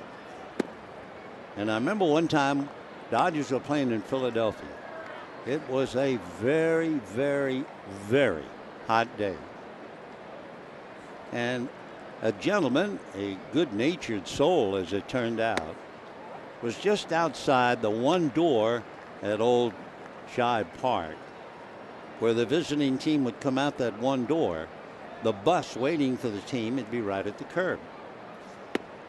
And all you do is you go out the door, step on the bus, and eventually when the bus was full, go to the hotel. And it was really hot. For the Padres, catcher, This man Nick had Hundley. brought a small folding table. He was a big Dodger fan. He had several huge watermelons. And as each player would come out through that door, the man would cut a nice slice of ice cold watermelon. And I'm telling you, it was wonderful. In the old days, those clubhouses really didn't have much air conditioning. Player would shower, and by the time you get to the bus, he'd be wringing wet again. So anyway, as the player would come out, this man would hand him a piece of watermelon, and the player would get on the bus. And Jackie was always trying to be late because of the huge crowds that he drew wherever he went. Talk about pressure. I saw a beautiful beige suit. Don Newcomb wears a similar suit to this day. Destroyed by pen marks. That's going to go foul down the line. Anyway, if Jackie stopped, and I'm not saying that people did it on purpose, but there were an awful lot of clumsy people to scar that suit with ink, but they would do it. Anyway, Jackie waited and waited and waited, and finally came out the door, and the man handed him a slice of watermelon. Well, especially in those days, if you were black, they always tied you in with a slice of watermelon. I don't know where that first started, but that's the way it was. And the man handed Jack the watermelon, and Jack was about ready, although he had remarkable self-discipline, but he was really going to blow his top at this good-natured soul. And only after several of the players realized right away, uh-oh, Jack. So they were hollering at Jack, it's okay, it's okay. And he looked at the guy and looked at the watermelon, and then the other guys on the club were holding up rind saying, see, we all have it, it's good. And then Jackie said, well, okay, and he took the watermelon and got on the bus. But that was just a small insight into the world in which he lived, trying to get into the world where, quote, they lived. Remarkable. And he did, and did it so well.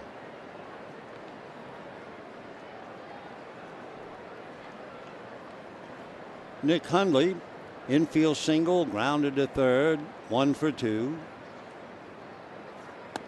Check. They're going to look. No swing, says Bill Miller.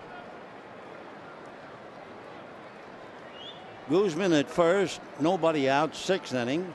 Kershaw has been struggling since the first pitch. For those of us who watch him all the time, it was pretty obvious. 3-2. Guzman is not going. There's ball 4.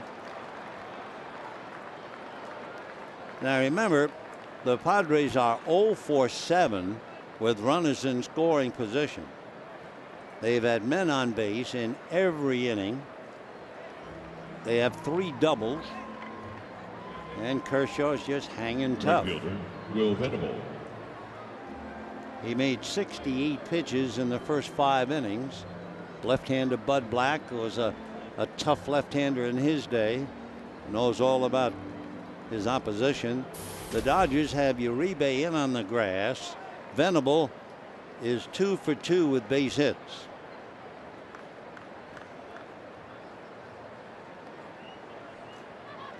They're now moving the furniture in the bullpen. That's ball 1.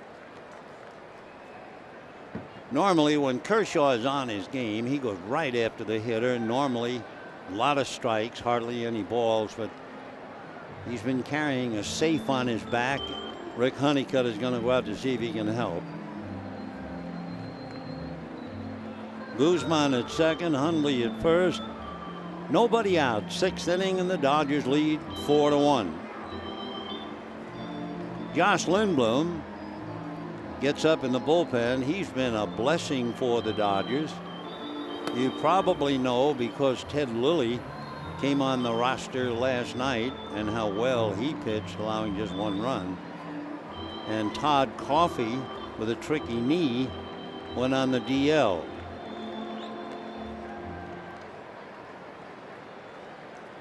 Will Venable, 1 ball and no strikes. Dodgers lead 4-1, but it's been a precarious lead all day. And a good bunt. And got him. Very, very close. So the sacrifice moves him up. Hundley to second, Guzman to third. And with 1 out, Andy Perino. And for Venable, he gets 5s in the dugout for doing his job.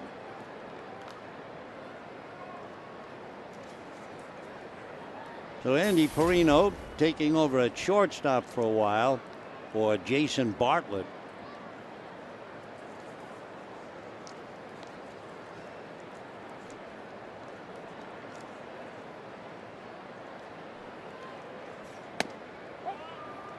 And a strike on the outside corner. Perino's 26 years old, from New York, and he has a chance to get the Padres back in the game. Guzman and Hundley out there with 1 out. Infield is back. They'll give up a run to get an out. Late breaking, but up. Normally, when Kershaw is on his game, first you see that good fastball, then that big 12-6 curve, and then the slider. And you're very, very impressed. To be honest, today you would be impressed more with his determination.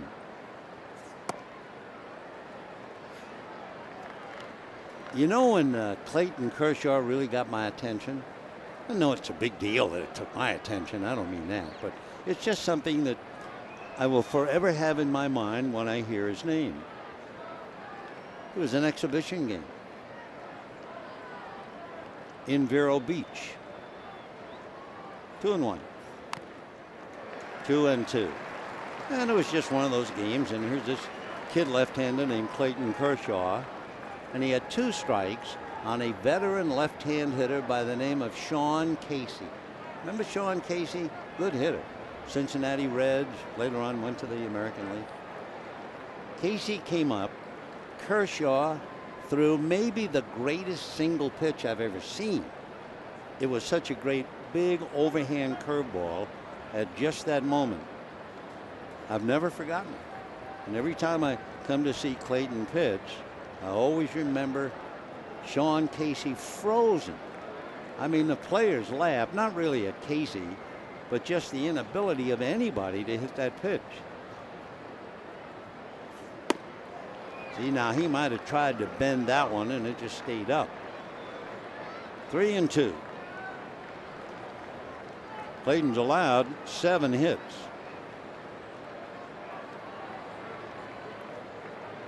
He has not retired the side in order, and he's gotten this far. 3-2, way high. So all of a sudden he's walked 3.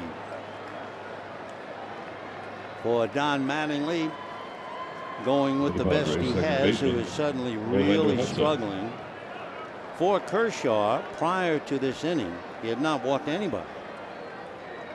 Now the base is loaded on walks and old friend Orlando Hudson. Orlando grounded out, hit into a double play. He is 0 for 16. 0-1.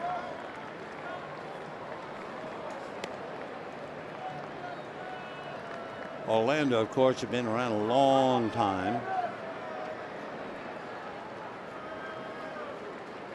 Hudson has 1 grand slam. He hit it at Wrigley Field 5-6 years ago. 0-1. And a line drive off the glove of Gordon and through.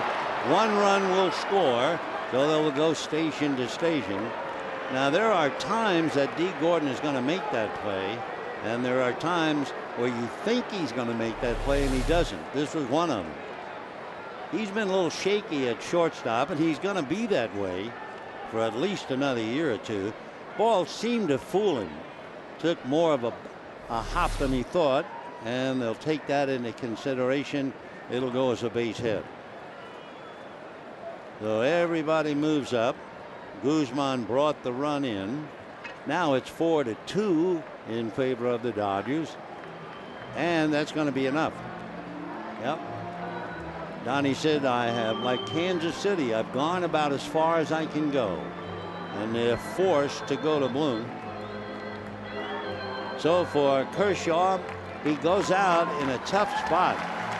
He goes out with a 2-run lead, 3 on the base pad. He could win it, he could lose it, or he could have nothing to do with it after 89 pitches. And we'll be back.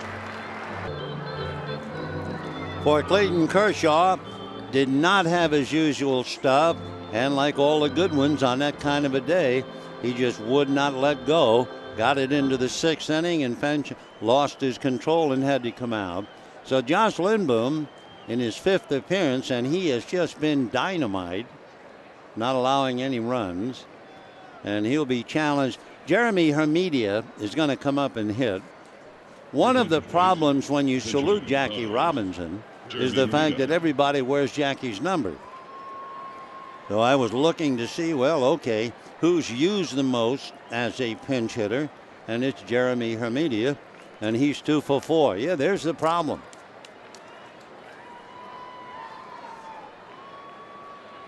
Hermedia is not playing. The best pinch hitter they have is Denorfia, who is playing. And pop foul off third. Uribe taking a look. Well back in the crowd. 0-1 the count. So Clayton comes out having walked 3. Don't forget about Clayton Kershaw. He has that 11-game win streak at home. One shy of the record of 12 straight, held by Oral Hershiser and Eddie Roebuck. He also has an 8-game winning streak on the line.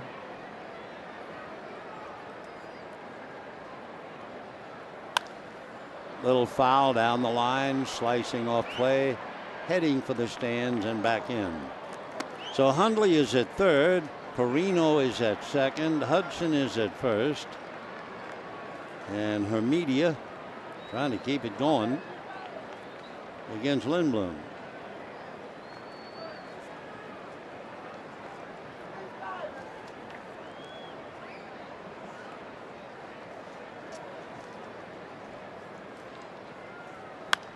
Another foul ball. Hermedia is a Georgia boy from Atlanta, lives in Marietta. When he was 4 years old, he began playing T-ball. He had a plastic golf ball that they let him hit, and he knocked it over the house. They kept moving the tee, and he kept hitting them as he grew. They finally had to stop that. Jeremy spent quite a few years with the then known Florida Marlins. He was with them in 05 and 06 and 7, 8, 9. Then he moved around. Went to the Red Sox and the A's and the Reds. And he's been with the Padres now on and off for a couple of years. 0-2. 0-1.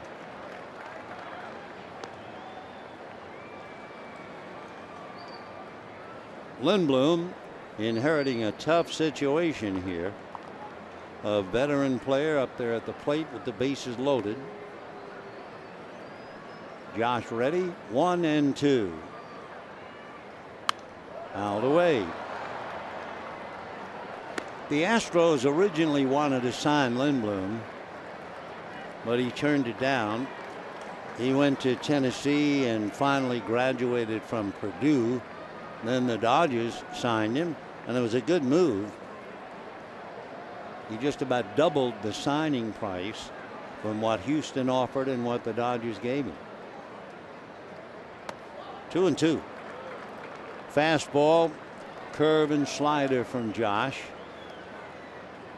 Lindblom is big, broad-shouldered, 6'5", 240.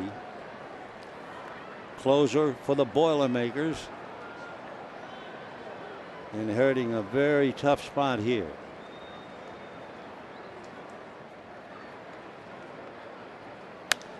High fly ball, slicing again, foul, and out of play. Dodgers have already been burned this year. A grand slam by Chase Headley in San Diego.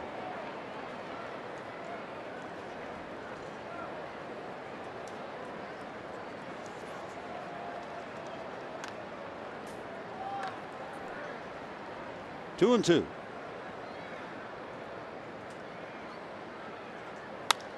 Another drive down the left field line, fouling away. So Hamidia just keeps hacking away. His dad taught him. His dad went to school at the University of South Florida.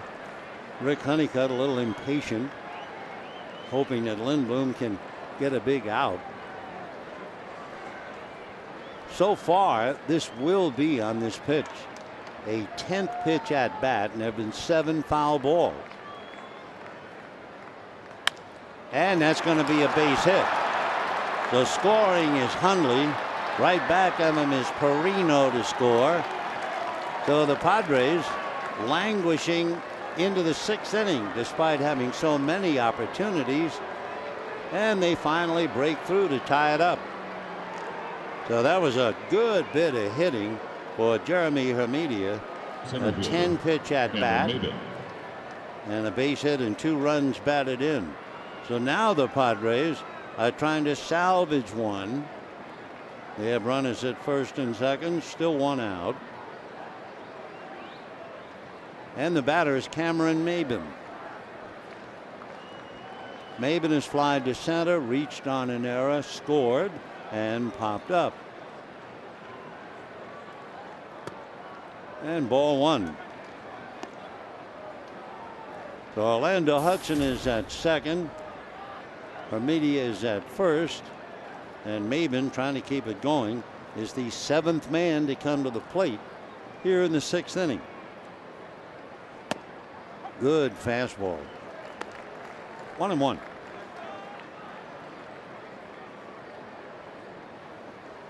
And we told you that Maben is very fast.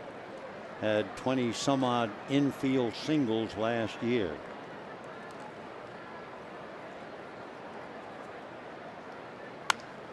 Hit down the right field line, carrying into the corner.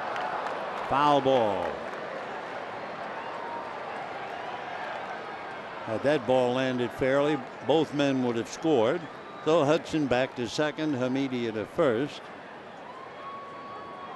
And Maben back to the plate.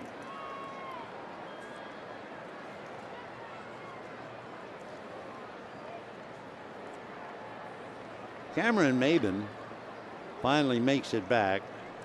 In high school, playing in Asheville, North Carolina, they say in high school he hit a ball over 490 feet.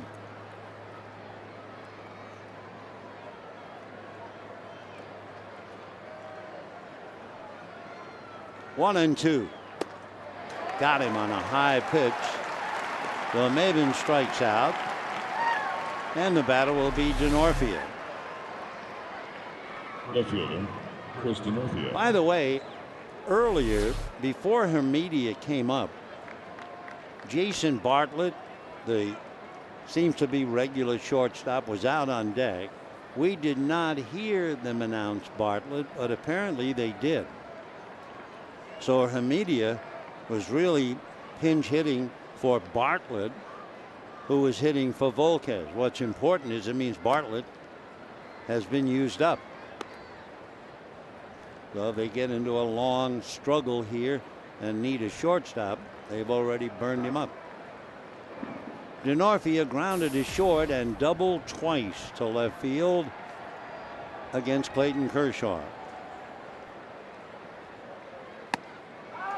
1-1. So Denorfia, the 8th man to come to the plate. It began when Guzman walked. Kershaw walked the house. He walked 3, and he had to come out after Hudson got the infield single. So among other things, all 4 runs are charged to Clayton Kershaw, and that's a strike. Now if Lindblom can get the side out and the Dodgers move on, where Kershaw has nothing to do with the game, then a couple of streaks are still alive. We'll see. 1 ball and 2 strikes. Just off the plate. Pretty good fastball. He throws hard. He's been clocked up to 95.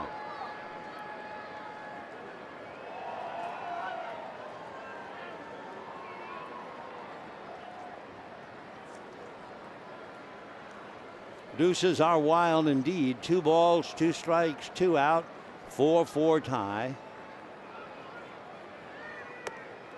Breaking ball, ball 3.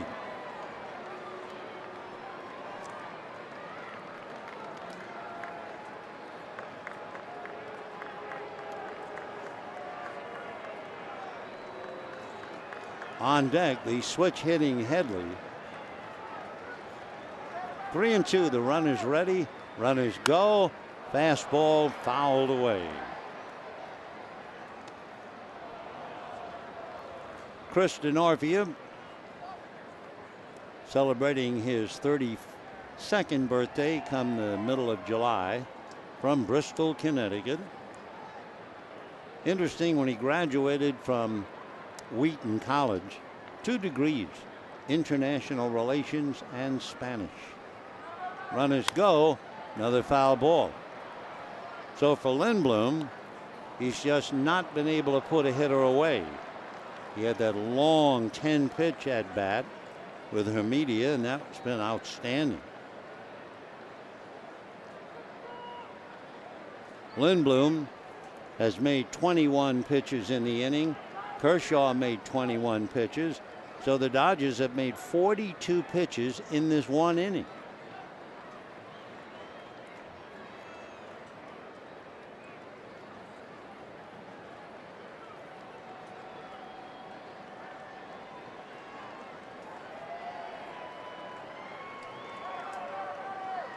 Runner go. Another foul ball. What's that great old line about playing in the major leagues? You don't have to be a great player to play in the majors, but you have to be a good player every day to play in the majors. And Denorfia has certainly had that kind of a career. Not a great player, but a hard-working hacker up there. 3-2. Runners go. Ball 4 on a borderline pitch. So that is the 4th walk that the Padres have received in this inning.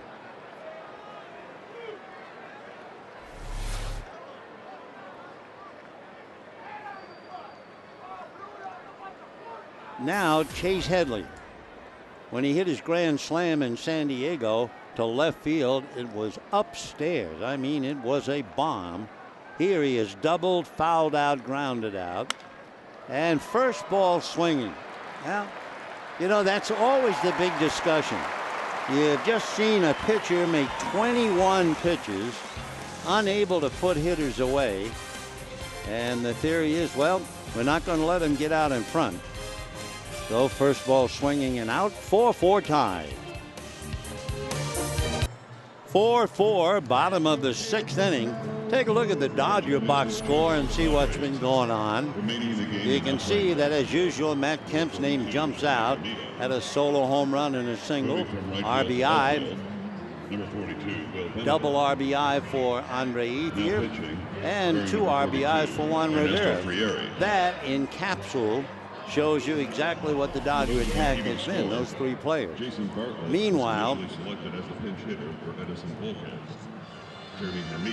Tony Gwynn is going to come up and bat. Padres change the outfield. Hermida stays in right field. Venable moves to left. And Ernesto Frieri, the hard thrower. Tony Gwynn will try to have a good at bat now for Lindblom.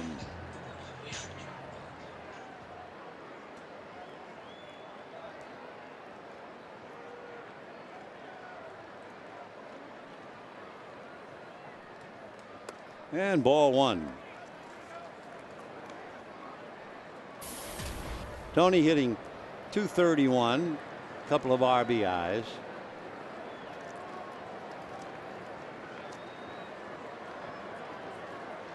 Ernesto Frieri from Colombia. Well, I'm sure he's following the president's visit down there. 27 years old come the middle of July. We won't see the Padres for a while now, so we'll repeat the story. Ernesto, when they asked him about what did you do to get to the big leagues, he said, my grandmother helped. And they said, in what way? And he said, I was grinding corn for her. 1-2. From the time Ernesto was 12 years old until 16, he'd get up every morning, spend up to 2 hours turning a crank on a machine that ground the corn for his grandmother's tamale business. Now, she made 200 to 300 tamales every morning. And as Ernesto said, I ground all the corn she used. That's a lot of corn. I'd turn that crank so much I could feel my right shoulder getting stronger by the day. Oh, bad ball, and Tony can't hold up, so down he goes. So there are a lot of ways to get here. Grinding corn, one of them. You know, Fox Sports proud to support Boys and Girls Club of America, a place where youth can receive their full potential as productive, caring, responsible citizens.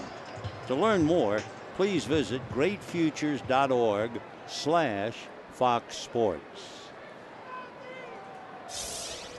So Frieri picks up his strikeout. The bunt fouled back by D. Gordon began the Dodger first inning, pushed a bunt to shortstop, stole second, and eventually scored on a base hit by Matt Kemp.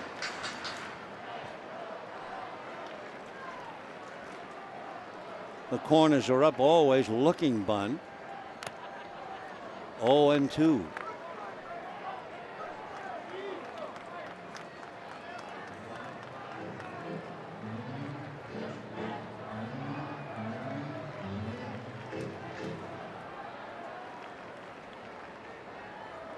Gordon trying to get started. He's hitting under 200. Chased a bad ball. So both Tony Gwynn and D. Gordon certainly fooled by Frieri. Neither pitch was in the strike zone. That was way outside. So D strikes out, 2 down. And the batter will be Mark Ellis.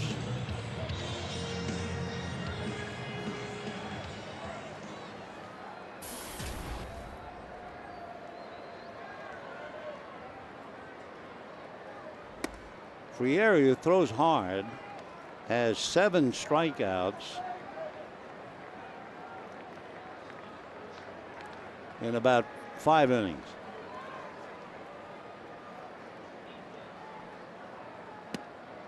And ball 2.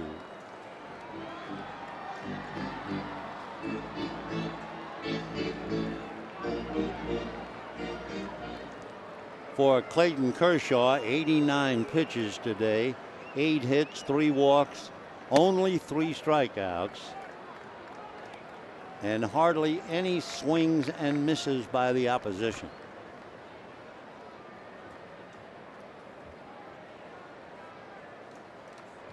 Two and 1.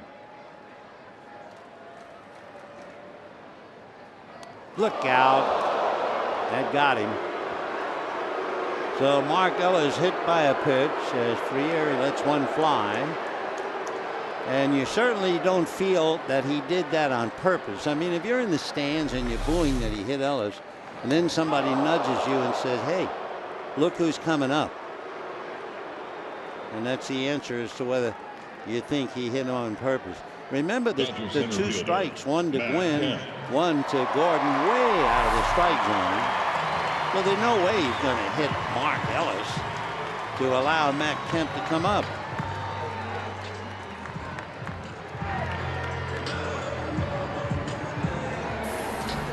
Matt Kemp singled off the glove of Jesus Guzman to pick up an RBI, homered in the 3rd inning, and walked. Remember, all 6 of his home runs have been against San Diego, none to left field. Ball 1, big slider. Fastball, slider, big curveball, and Frieri also has a very good change.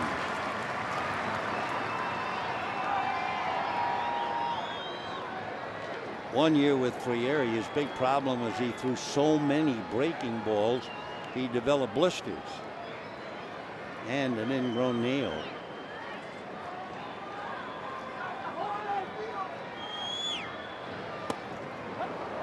And got it in there, 1-1. Frieri's been playing as a pro since 2005. Came up briefly in 09.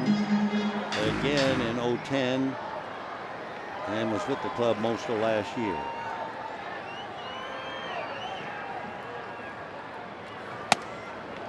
Just off the plate. So we have a 4-4 tie, bottom of the 6th. Dodgers have Ellis at first with 2 out. Dodgers were leading, and the Padres had all kinds of chances and couldn't hit with runners in scoring position. So the Dodgers eventually walked 3, and that helped to get the Padres back in the game. A shot up the middle. Nice pick at short. In fact, a fake by Perino, and Matt Kemp comes up with a base hit. So from Matt Kemp, he is 3 for 3 with a walk.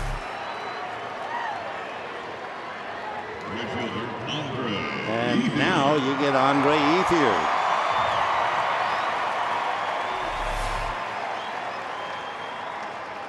Down in the San Diego bullpen, tall left-hander Joe Thatcher begins to warm up. And in fact, he has stopped warming up. He's coming into the game. We'll be right back.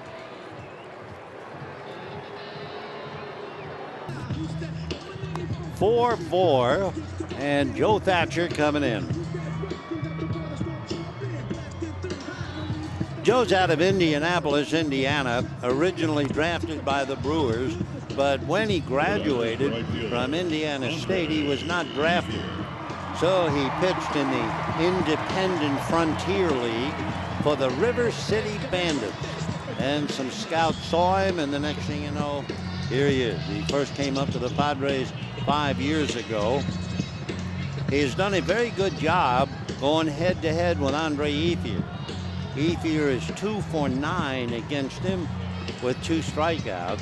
But also, to Ethier's credit, when Ethier got that walk-off walk, it was against Thatcher. So now 2 on, 2 out, 4-4. Ethier reached on a fielder's choice, double, scored a run, fly to left, and he is Ellis and Kemp out on the lines.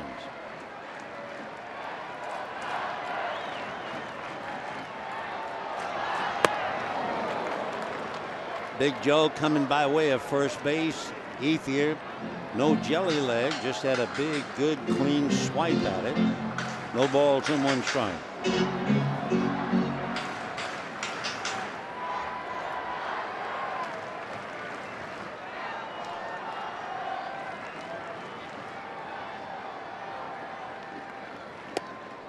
One ball, 1 strike. It was about 5 years ago. Remember Scott Linebrink? He was a good right-hander with the Padres.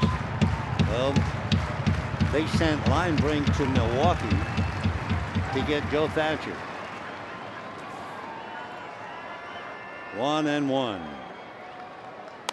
Check swing foul, 1-2. If you're a left-hand hitter with Thatcher, you have a problem.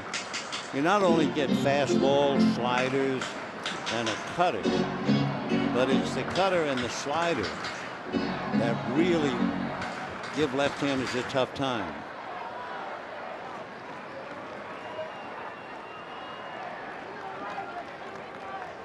One and 2 to Andre.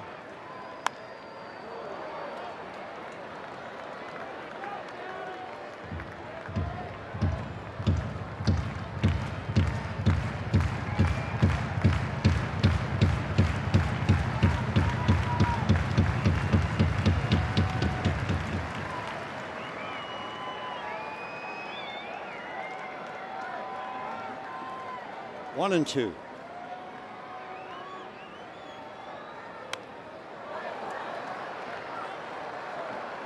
So Andre hanging tough.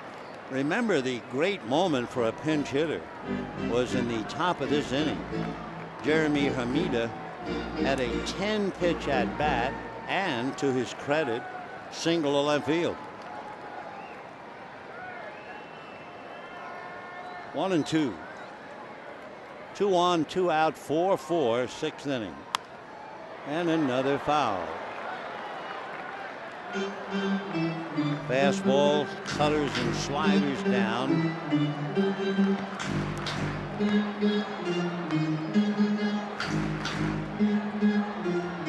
Joe has moved around on the rubber. Not too many people do that. He was once on the middle of the rubber. Then he moved to the first base side of the rubber. And that's just about where it is. The rubber disappearing in the dirt. Ah, yeah. He is a dandy, I'll tell you. Ethier might be frustrated, but Thatcher is a master at going after left-handers. And at the end of 6, we have a 4-4 tie.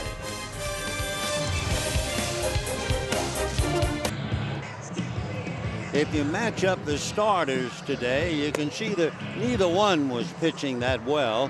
Edinson Volquez going 5 innings and allowing 4 earned runs, only 2 strikeouts and 5 walks. And a surprise, Clayton Kershaw struggling from the very first pitch. 5 1/3, 8 hits, 3 earned runs, 3 walks and 3 strikeouts. So the starting pitchers are gone, neither one involved in the decision. Matt Guerrier will now pick up for Josh Lindblom, who had picked up for Kershaw. Matt out of Cleveland and Shaker Heights. Bothered by a sore back in the spring, and ball 1. Dodgers was so impressed with Matt last year, they signed into a 3-year deal. And what will happen often, the player will then try to show why they signed him and try too hard, and that was one of his problems. He's very much, if he's on his game, of a ground ball pitcher. Guzman would like to hit a ground ball. He has struck out twice and walked. They did a survey on ground balls. Very important, bread and butter if you're a relief pitcher. 2 of the best in the league have been Matt Guerrier and Todd Coffey in getting ground balls. Well, for Guzman, he was settled for a ground ball. He's had 4 trips to the plate and he hadn't hit the ball. He struck out 3 times and walked, chasing one off the strike zone. So 1 out, 7th inning, and the batter Nick Hundley. Hundley is 1 for 2 with a walk, scored a run.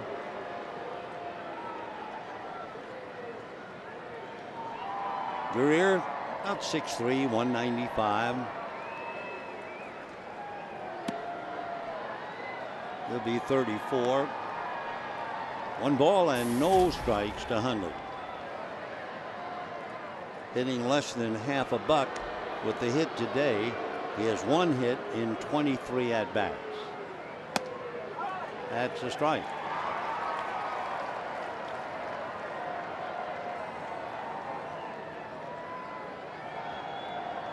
Hundley's win in 8 of the Padre 10 games.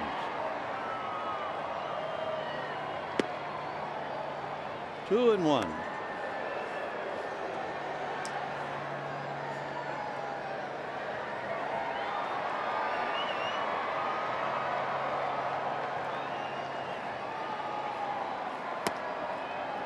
Did he? Nope.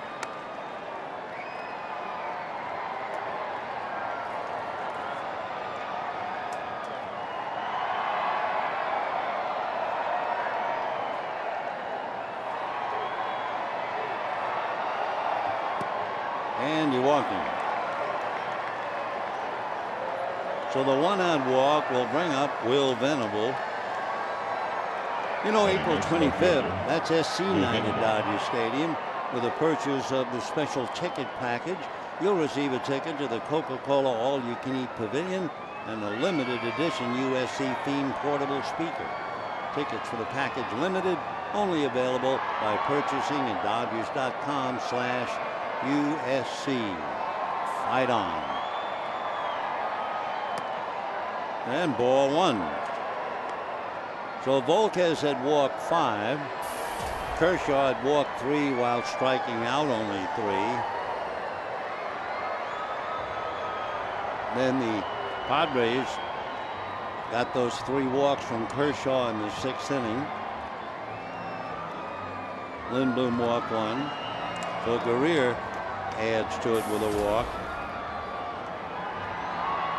It was like a somewhat bad game they played in San Diego Saturday.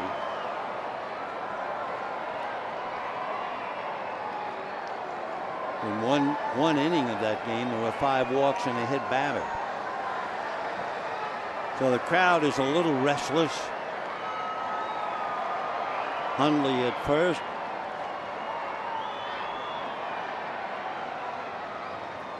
Venable single to left, single up the middle and sacrifice.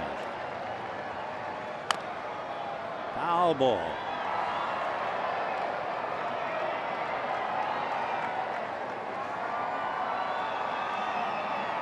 We're in the 7th inning. We have a 4-4 tie.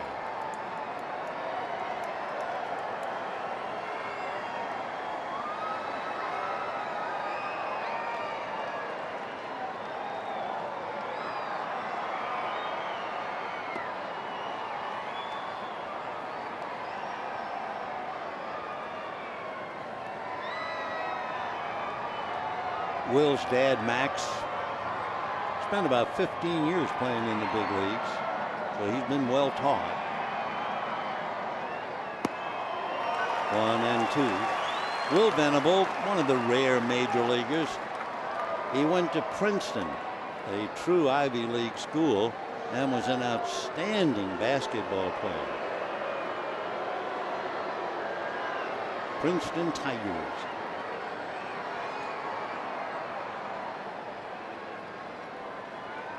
Always reminds me, Casey Stengel were managing a terrible New York Mets team when they were first formed. And they had a pitcher on the Mets team that went to school at Yale. And every time they bring that kid in from Yale to pitch in relief, Casey would say to him, "Make believe you're pitching against Harvard." To try to lessen it a little bit. 2 and 2. Whoa, just did get a little of that. So Matt Guerrier, who went to Kent State.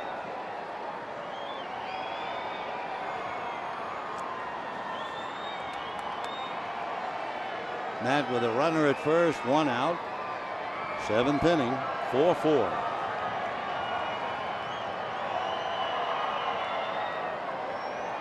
Light breeze blowing from left to right.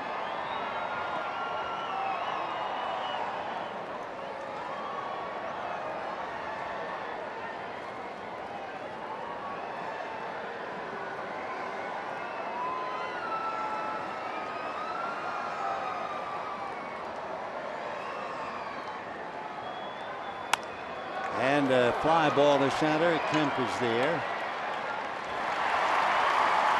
So Hundley holding at first, 2 out, and Andy Perino, the shortstop, coming up. Shortstop, Andy Perino. When the Dodgers bat in the bottom of this inning, Rivera, Loney, and Uribe.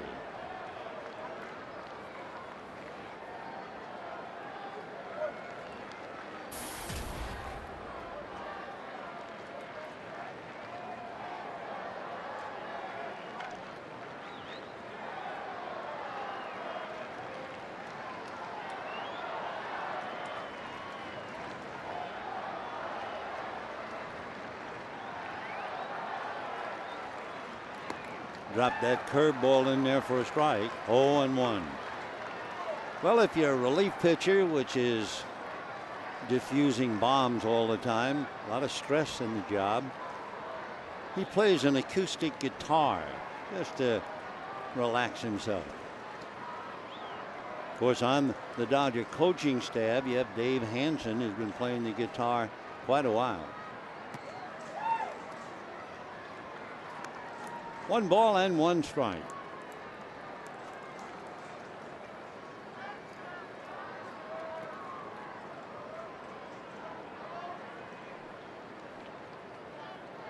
At first, Nick Hundley got there on a walk. 1-2. So Kershaw, Lindblom, and Guerrier, Volquez, Frieri, and Thatcher.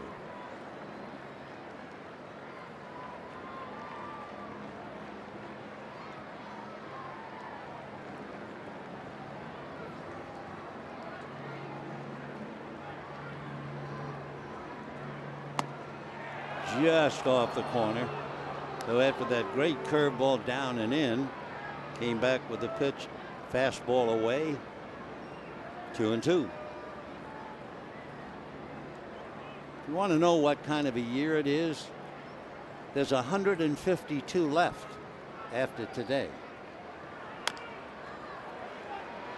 Guerrier got his ground ball. Little toe dance by Loney. No runs, no hits, a man left. And at the end of 6.5 innings, a 4-4 tie.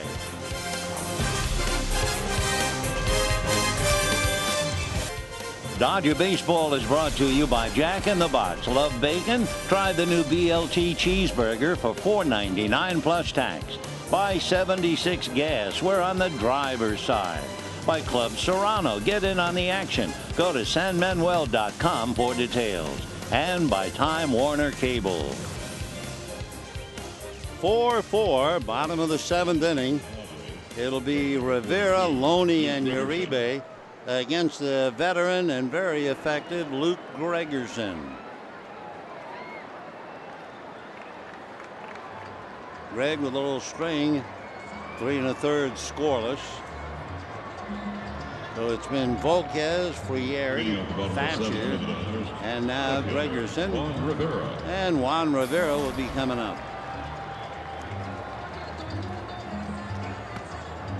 Juan Rivera today had a scoring fly ball to right field, a single to right field to drive in a run, and grounded out.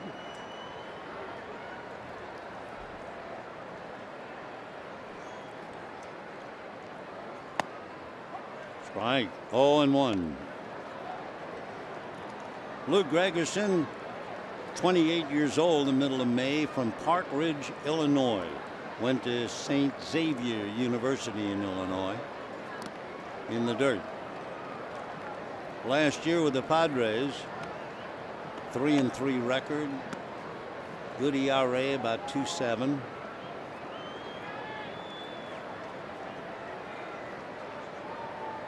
Two years ago, for at least part of the year, they tell me, Gregerson, who lived downtown in San Diego, about 14 blocks between where he lived and the ballpark.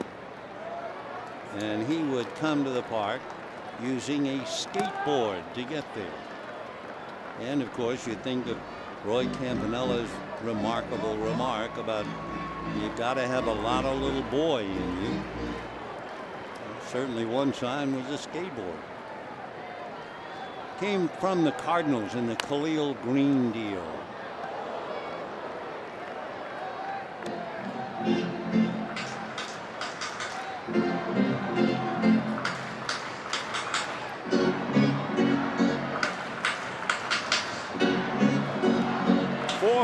Dodgers at one time led 4-1. Matt Kemp leading the way as usual.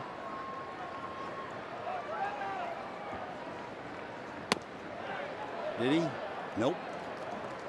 3-2. Padres did a complete reversal. Back in 2010, they won 90 games. Then last year, they won only 71 games. And part of it was the relief pitching. It was not as good from one year to the next. Padres had 18 blown saves last year. At one time, you would look at the Padre bullpen and you would see Mike Adams, Luke Gregerson, and then Heath Bell. That was a pretty good combination.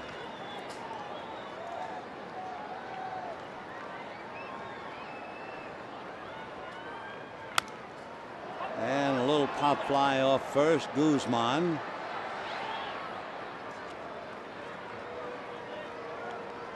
So Rivera, a little foul ball, one away.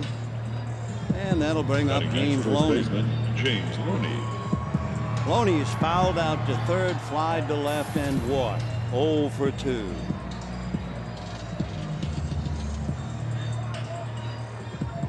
James fouled out with 2 men on base in the first inning.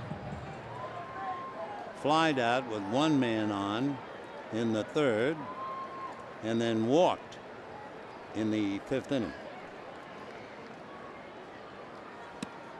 Ball 1.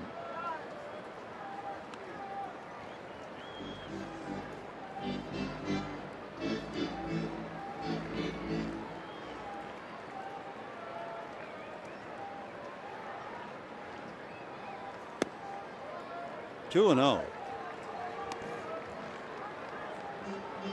Dodgers trying to extend the streak. They've beaten San Diego 8 straight here, 15 of the last 18. Kershaw's streak, despite the fact he didn't quite have it today, is still alive. He went out without another decision. So here are the Dodgers. Should they win today and be 9 of 10, the remarkable thing, will they have done it without getting a decision for Kershaw? So Loney gets a 1-out walk, and Juan Uribe coming up. You know, you can follow the Dodgers, MLB.com at bat 12 for your iPhone, iPad, Android, and Windows Mobile. Get live audio, pitch tracking, etc. At bat 31826, or visit Dodgers.com for details. Juan Uribe doubled but was out at the plate eventually. Grounded to third, hit into a force play. And a strike. Uribe has not had much luck in the past against Gregerson.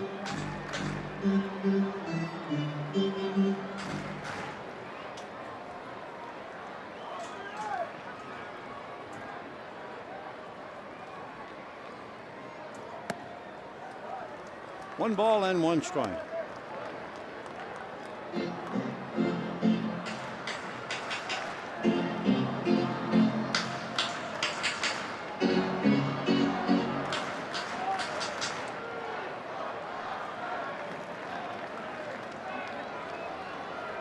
One and 1.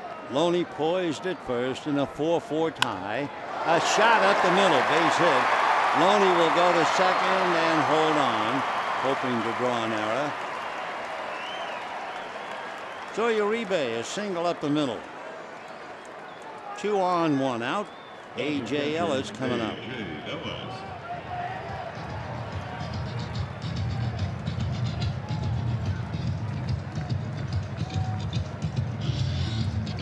So first and second, 1 away. Ellis walked twice, flied to right, 0 for 1.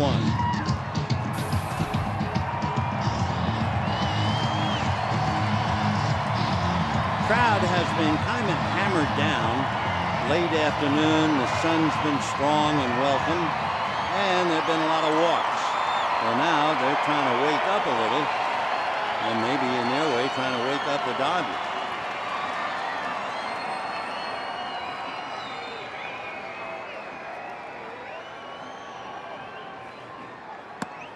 And ball 1. There is nothing like the steady beat of ball 1 to quiet a crowd. 2 on, 1 out, 4-4. Dodgers scored 2 in the first, 2 in the third and have not really been heard from again. It's a strike. 1-1.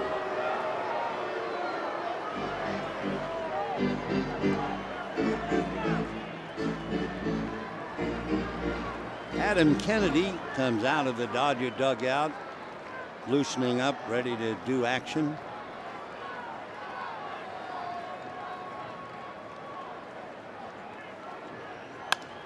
Sprayed foul down the right field line.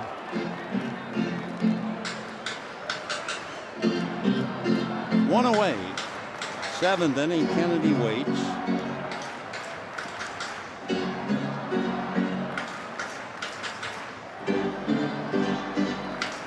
Last year, to give you an idea how tough Gregerson can be, especially at Petco Park, at home last year, all year, he allowed 3 runs. 3 runs.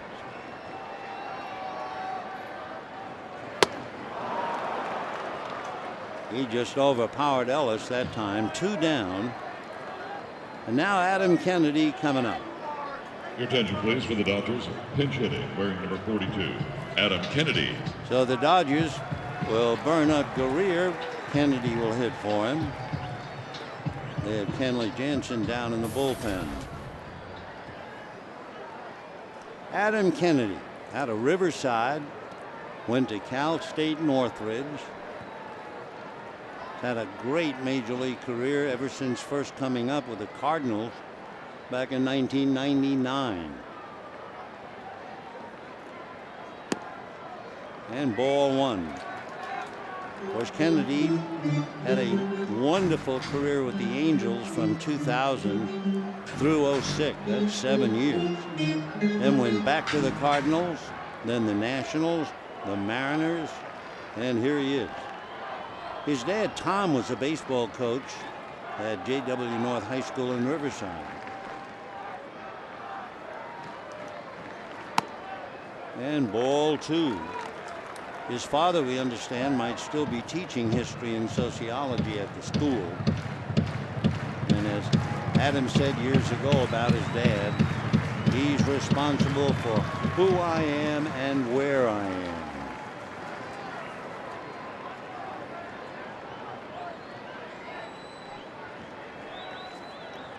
Kennedy is 6'1", about 195, and might surprise you with power. Quite a while ago, almost 10 years ago, he hit 3 home runs in a game. That was that incredible game he had, Game 5 of the 02 League Championship Series. He had 13 total bases in that one game, including the 3 home runs. Foul ball. That's one thing you don't see a lot of with Adam Kennedy, a lot of ground balls. Normally, his tendency is to uppercut the ball, which is one reason why he could hit 3 in one game. But his high total, and that's 9 years ago, he hit 13. That American League Championship Series, he was the MVP award. He was remarkable. And you know the 3 home runs that he hit? He received each of the balls he hit over the fence. Fans gave them back respectfully. Ball 3. Well, Gregerson is struggling.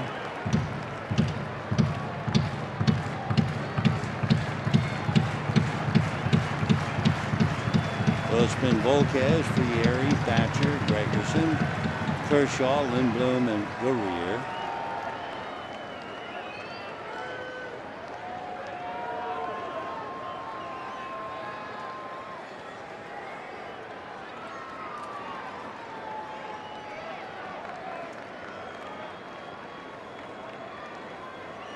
Runners go on ball 4.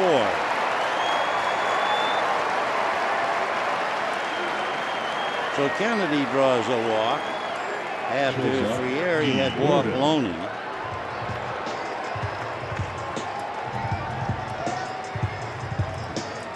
Thatcher, remember, came in and struck out Ethier.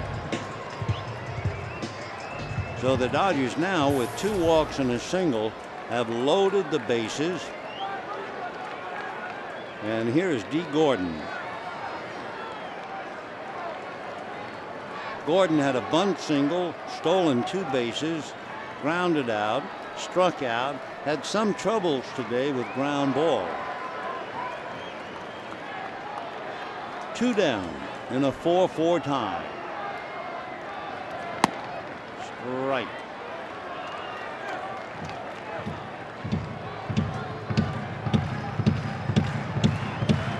For Gregerson, it's been kind of a nightmare inning.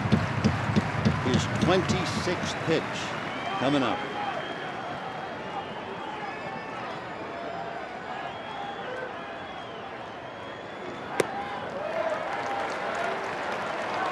Dodgers with Loney, Uribe, and Kennedy in a 4-4 tie.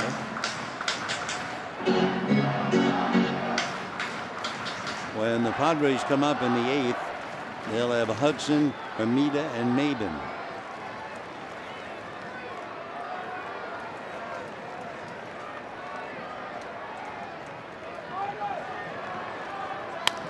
Pulled just foul. Foul ball.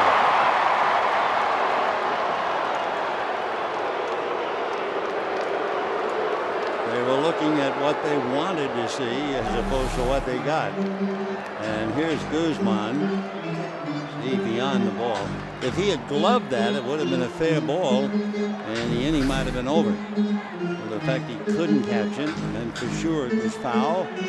1-2.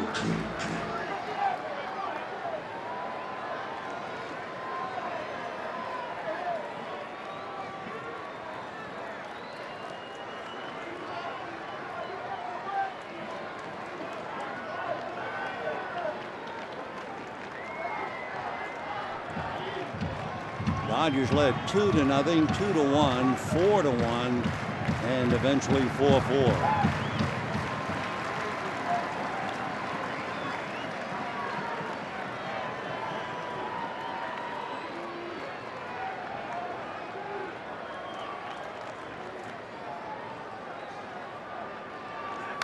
Foul back.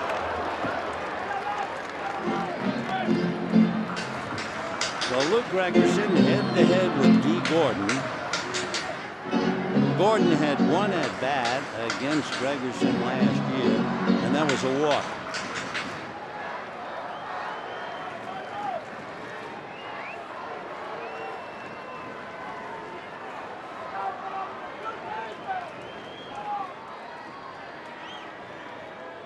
One and two.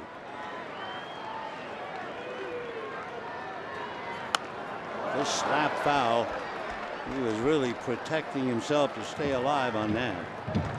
He couldn't have handled that pitch. Best he could have done with it is foul it away.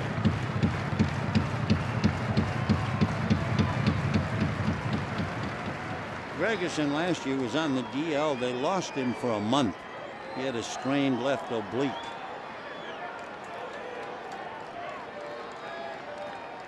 He is really working. This will be his 30th pitch in the inning.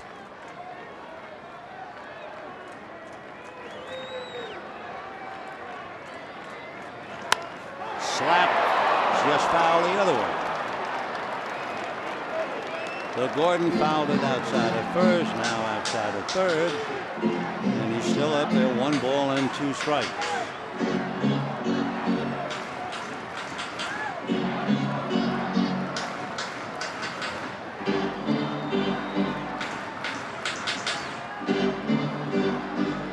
So the veteran and the kid. Gregerson has a great slider and a 2-seam fastball, very much of a sinker. The slider's been his strikeout pitch.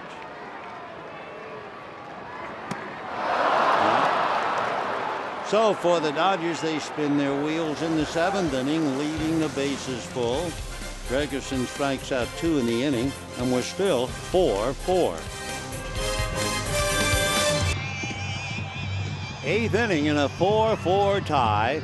Dodgers go to the bullpen to bring in big Kenley Jansen. So it's been Kershaw, Lindblom, Guerrier, and now Big Kenley. The Padres have used Volquez, Frieri, Thatcher, and Gregerson. Dodgers will leave tomorrow and head for Milwaukee. A brief 6-game road trip, 3 in Milwaukee, next weekend in Houston, and then they come home to play Atlanta and Washington before going out again to Colorado and Chicago. Yes, that's the way it feels, love. Leading off the 8th inning. You take a baby and the baby's beautiful anyway, and then you put a big ribbon with a bow on the top, and wow. Well, here's Orlando Hudson. Grounded out, hit into a double play, infield single.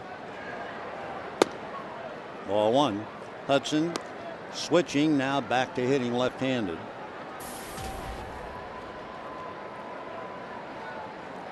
He had that key base hit against Clayton Kershaw.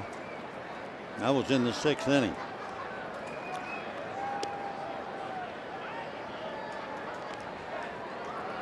Orlando Hudson, the old dog. Hit for the cycle for the Dodgers. One rather remarkable day.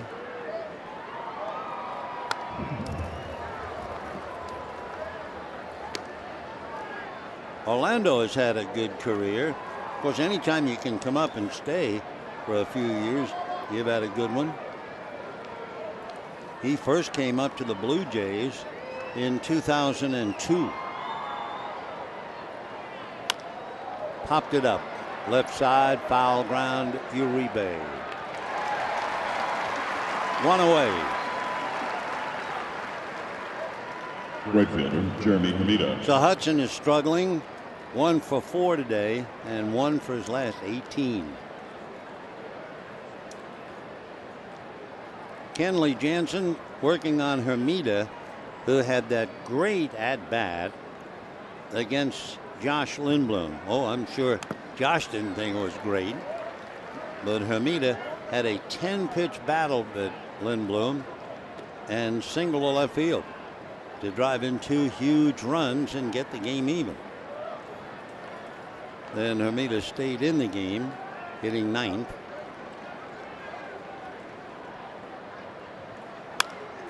And a fly ball to shallow center. Gordon out. Kemp in. Gordon. Wow. He sure went out of his way to get that thing. Kemp kind of looked at him as if to say, hey, Skinny, what are you getting out of here for? But once he was set, I want to catch it, he was not thinking about Kemp.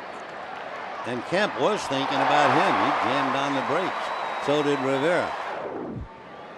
Wonderful catch. So Gordon has had his troubles on a couple of ground balls, but certainly not on that pop fly. So here is Cameron Maben.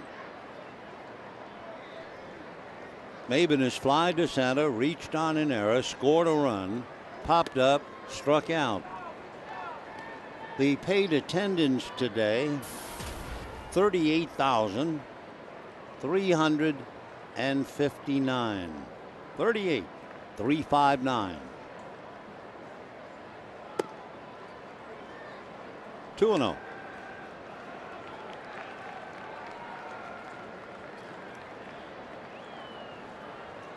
Infield deep, even though he had 4 bunt singles last year. He also had 28 home runs.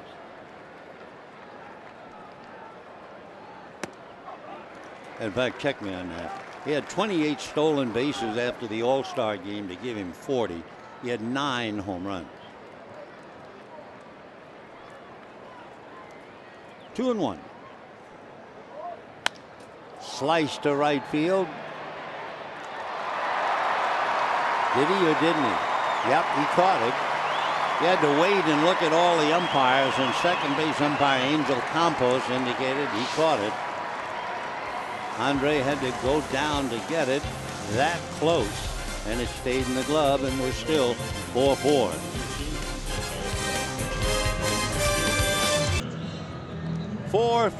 As we go to the bottom of the 8th inning.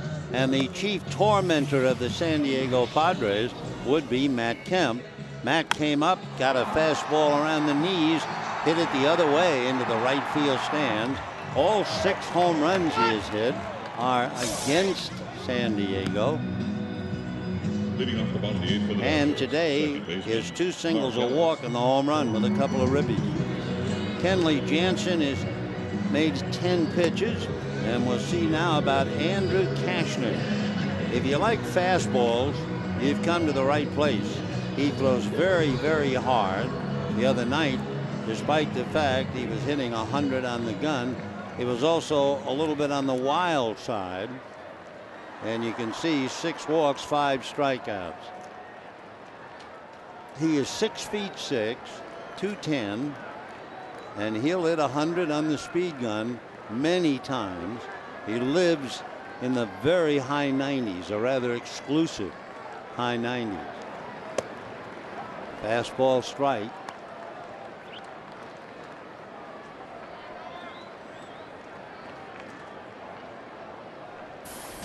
Mark Ellis walked, struck out, grounded out, reached on the error, and hit by a pitch.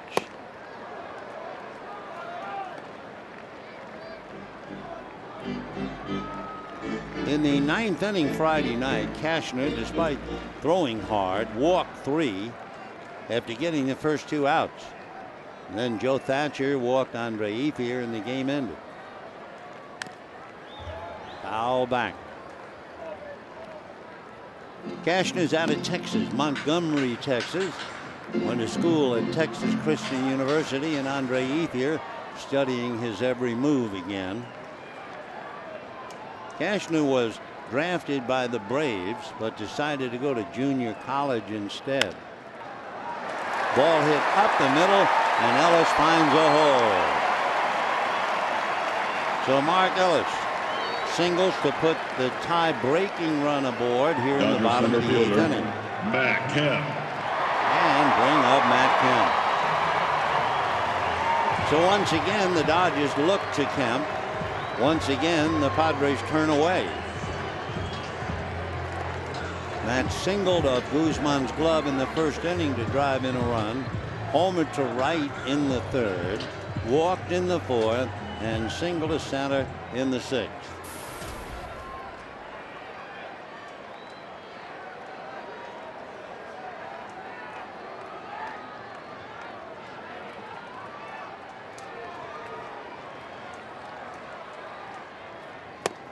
Woo. Well, that has reduced the game to its fundamentals. I'll throw it as hard as I can, and you try to hit it as hard as you can.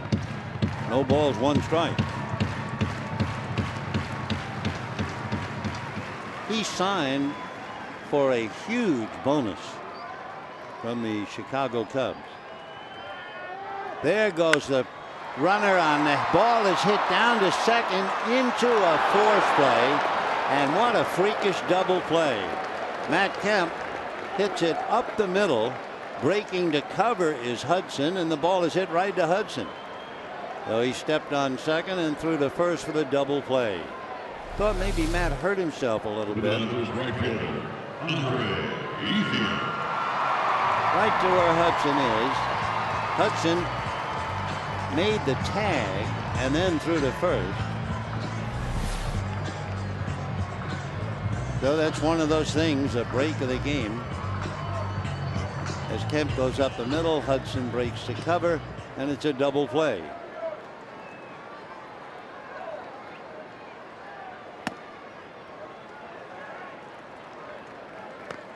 Andre Ethier reached on a fielder's choice, doubled, scored a run, flied to left, and struck out on a 7-pitch at bat against the left-handed Joe Thatcher, fouling 4 of them.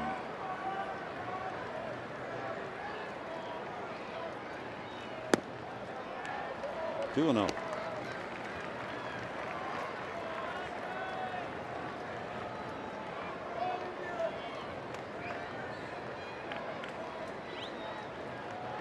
Two balls and no strikes. 2-1.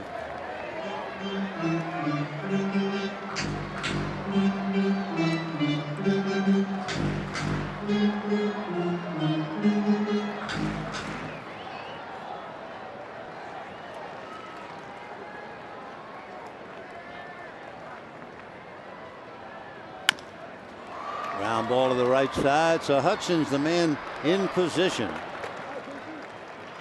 No runs despite a leadoff base hit. And at the end of 8, a 4-4 tie.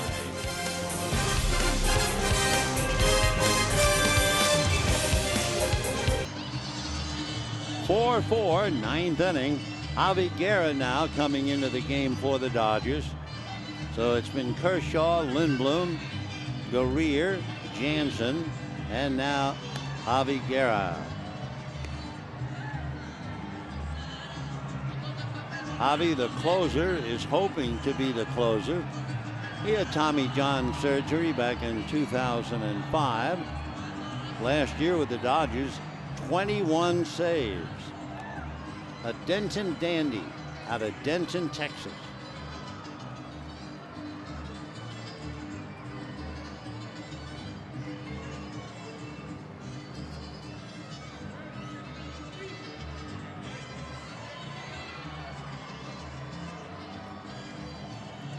Yonder Alonso, it takes us a while because I love to hear the PA announcer saying batting for so-and-so is number 42. Well, anyway, here's Yonder Alonso hitting just 207. Took a seat today when they put Jesus Guzman there.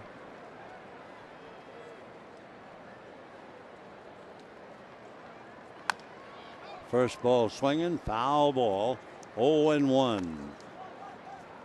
Yonder Alonso from Cuba. We mention it again because we're not going to see them for a while.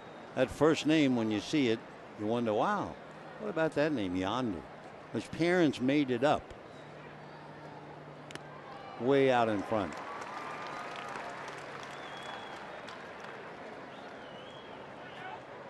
His mom and dad defected from Cuba. He was born in Miami. Went to the University of Miami. Came to San Diego on the Matt Latos trade. So high on him, for act. They had the backup man, they thought, the heir apparent to Adrian Gonzalez at first base. That was Anthony Rizzo.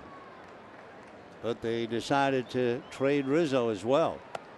So they've really put a lot on the line for Yonder Alonso.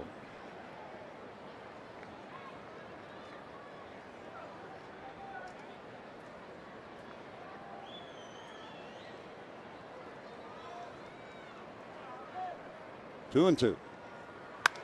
And a line drive base hit. So Alonso opens up the ninth inning with a single to left field. And now Headley, Guzman, and Hundley trying to get him around. Chase Headley.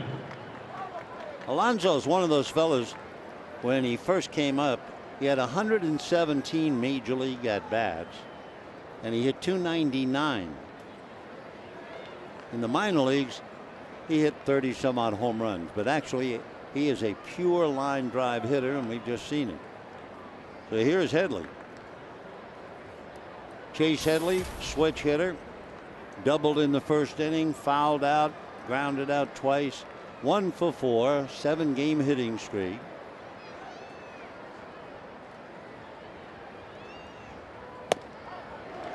Oh, and 1. Headley means a great deal. A switch hitting third baseman with some power.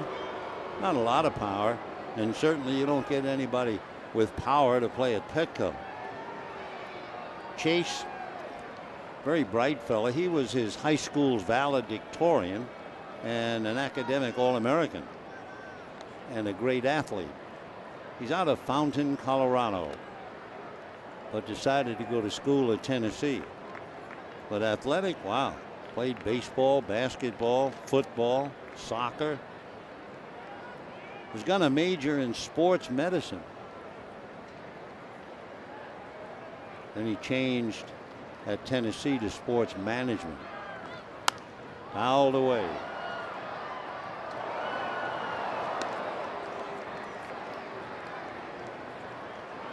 Headley arrived by 2008. He was the #1 prospect. and he came up briefly that year, and he's been there ever since.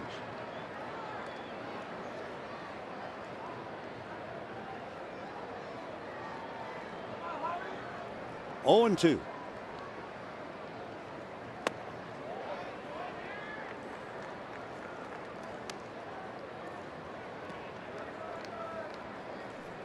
We're in the ninth, 4-4. Last meeting of the year for a while, having faced the Padres 7 times in the first 10 days.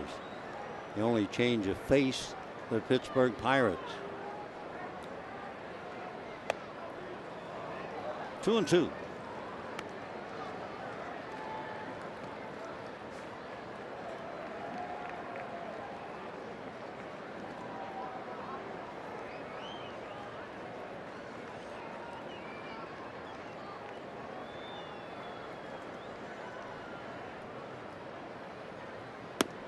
And ball 3.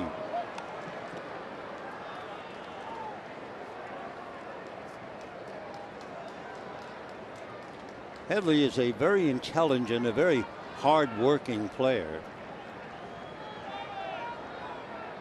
2 years ago, he hit .217 right-handed. Last year, he hit .352. He's always been a pretty good left-hand hitter, and now the bases are first and second on that walk. First baseman, Jesus Guzman. So you have the base hit by Alonso, followed by a walk. Guzman has struck out 3 times and walked, and he'll be chatting with Glenn Hoffman. The thing about Jesus Guzman is the memory of last year. He was with the Padres for 76 games, and no other major leaguer had a higher average with runners in scoring position. He hit .431 with runners in scoring position. They asked him to bunt, and no play. No play. We're watching the plate umpire, but the plate umpire, I thought, was pointing that the ball was dead. And the Padres are going to really come out and argue that one. Wait a minute. Dale Scott kept gesturing while they were throwing the ball from one base to another. And he is saying, wait a minute.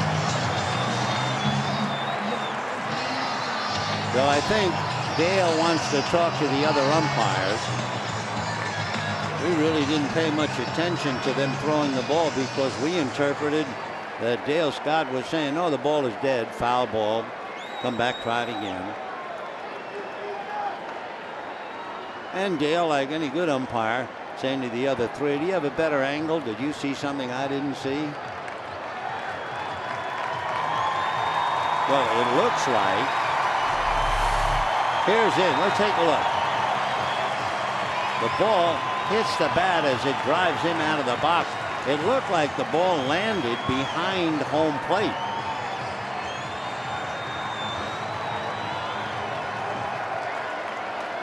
You see the way he held his arms up as if to say no.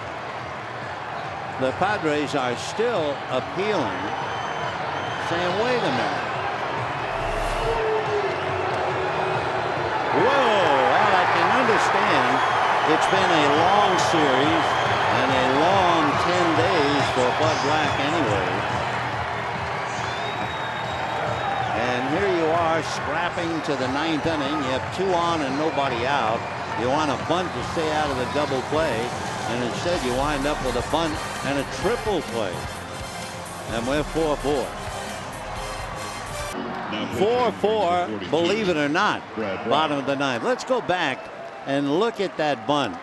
And also the heads-up play by A.J. Ellis, who did not decide to be an umpire. Instead, he just made a play. It looks like it's going to be a foul ball. The ball goes straight down and lands behind home plate. The plate umpire is backing away when he threw his hands up. Okay. But then he threw them up a second time. That looked like, and then pointed. Well, by the time he pointed, confusion then reigned. The Dodgers had the throw go from Ellis to Uribe, and then to the shortstop Gordon, who threw over to first to Loney. The Padres saying, no, no, no, he called the ball foul, the ball is dead. And the umpire said, no, I didn't call it foul. And he asked the other umpires, and they apparently said, we can't overrule you. So the Dodgers really luck out in what you want to call a triple play. Amazing. So Brad Brock comes in the bottom of the 9th inning in a 4-4 tie. And Bud Black has been kicked out of the game. A man can just take so much. Ball 1.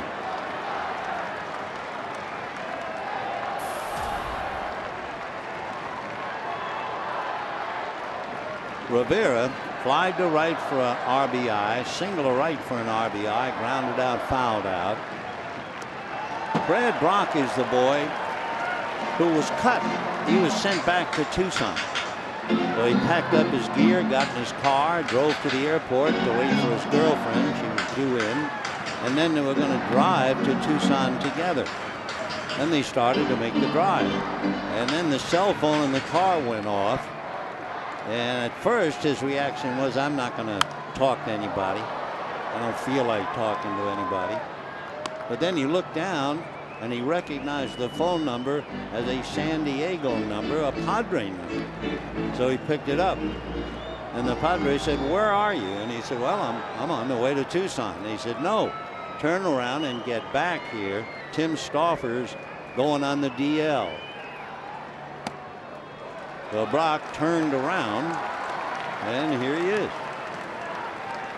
He actually had all that happen opening day. And he pitched in the opening day game. Brad Brock. B-R-A-C-H. And he begins with a walk.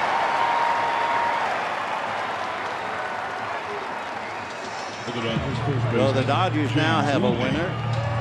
Of course, they can't take anything for granted. I mean, 1 minute the Padres are first and second and nobody out, and the next minute you have a triple play, kinda.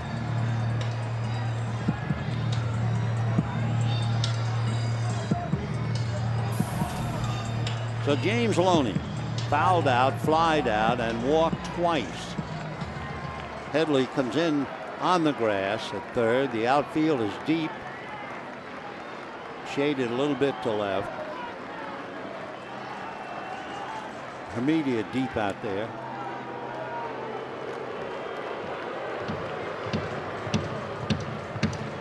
So the winning run, Rivera at first. 9th inning, 4-4.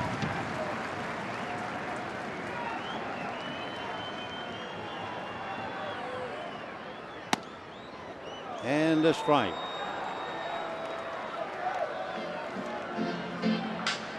Shadows haven't quite reached home plate yet at this hour. Close to 4:45, and a bright canopy of blue overhead, so the lights wouldn't take much effect anyway. And a little flare to left field. It's going to drop for a base hit. But James Loney produces a bloop single to left, and the Dodgers now have runners at first and second, nobody out. The exact situation the Padres had just a moment ago. And that's going to drop. Darren Balsley going out to the mound to talk to Brad Brock. There's quite a meeting. Uribe, A.J. Ellis due up.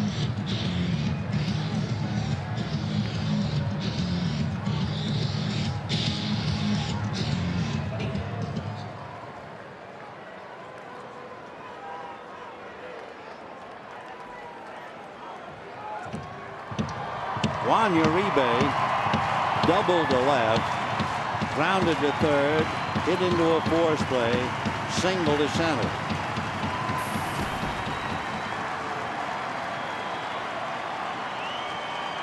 Two on, nobody out. Padres figure Uribe's definitely bunting, and he's showing bunt. So they bring in the corners, Alonso and Headley. Of course, Headley has to play caddy corner at third in case he backs up for a play.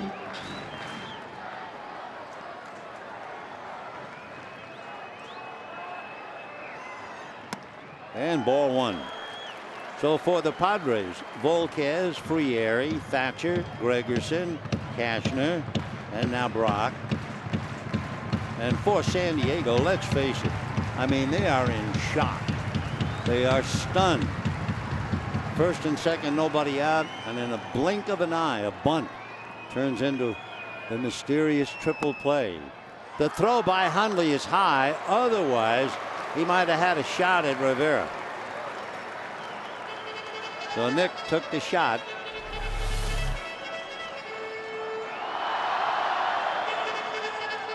Right there. Had the throw been down near the bag, it would have been very close. Good heads up try by Nick. 2 on, nobody out. 9th inning, 4-4. And the bunt fouled away. You think about it, the manager decides, okay, I'll go for the bunt to stay out of the double play. And you get the bunt, and it turns out to be a triple play. How long has it been since we've seen a triple play? 2,209 games. Where were we? Atlanta, Georgia, I think. There's the bunt, and the runners will advance.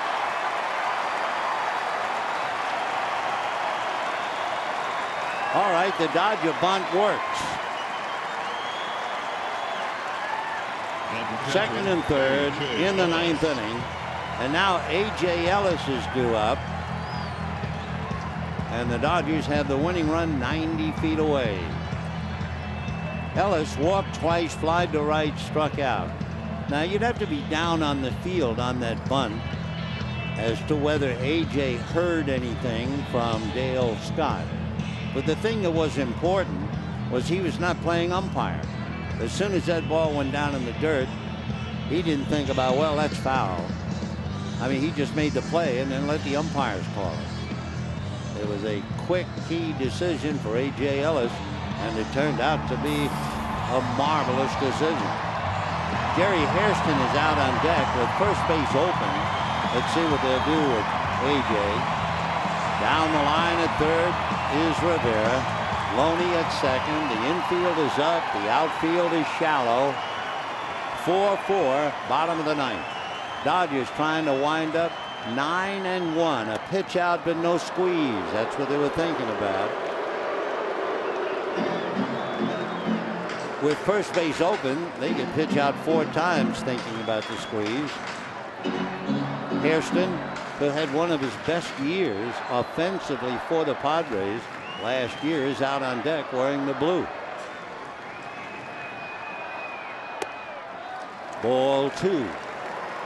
So it's not like just an intentional walk, not for the moment. Nick Hundley keeps looking over to the bench, and now he gestures, hold it. We're going to walk him intentionally. So they gave him 2 shots, a pitch out in case he was going to squeeze, a bad ball to see who chase, and then decide, all right, let's not be cute, put him on.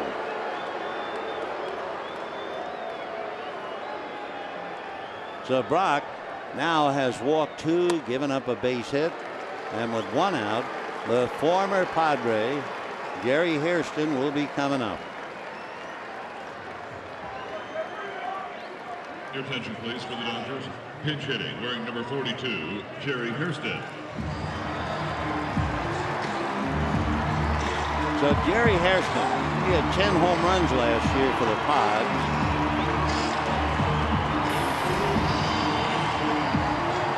Earlier, the Dodgers used Kennedy to pinch hit, and he walked.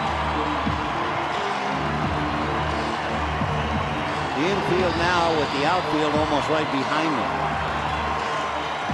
You play halfway, hoping either to get an out at the plate or start a quick double play. The crowd of 38,359, everybody up, and here we go.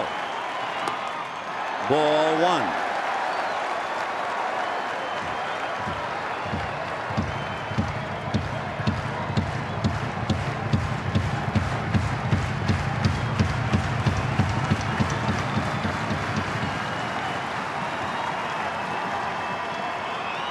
Dodgers trying to beat the Padres 6 of 7 meetings. Add 3-0 against Pittsburgh. 1-1.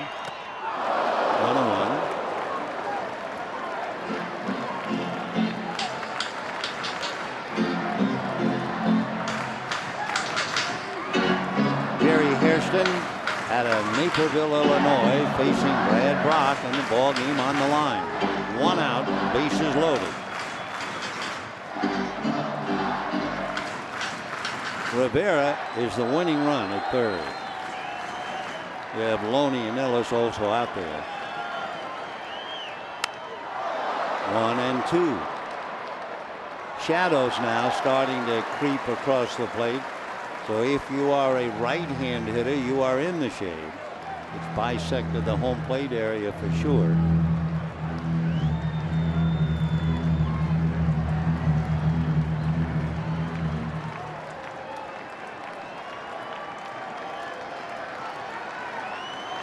If Rivera goes home, we all go home. 1-2.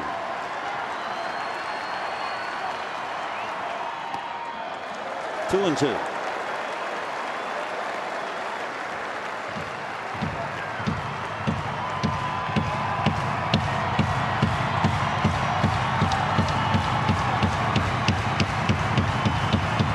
Jerry Hairston has certainly been through a lot of experiences. He first came up to Baltimore in 1998. Well, wouldn't you know, we go as far as we can go. 3-2.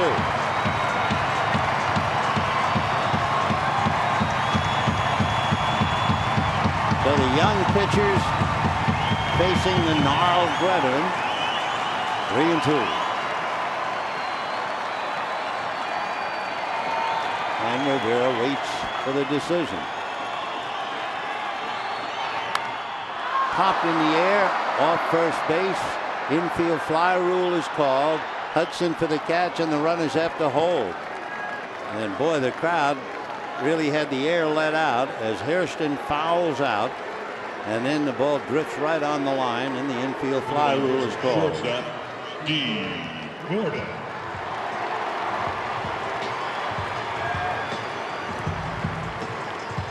Well, D. Gordon has had quite a day.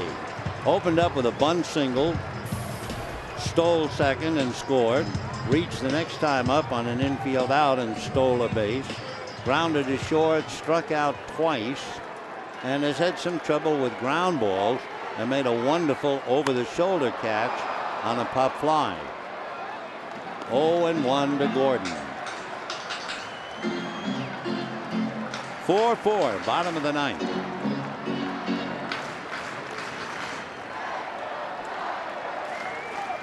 And Rivera waits.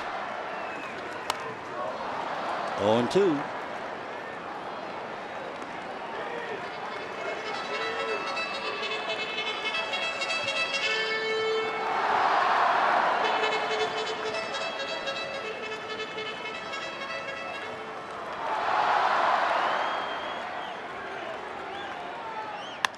And a base hit to left field, wouldn't you know? Look at Gordon.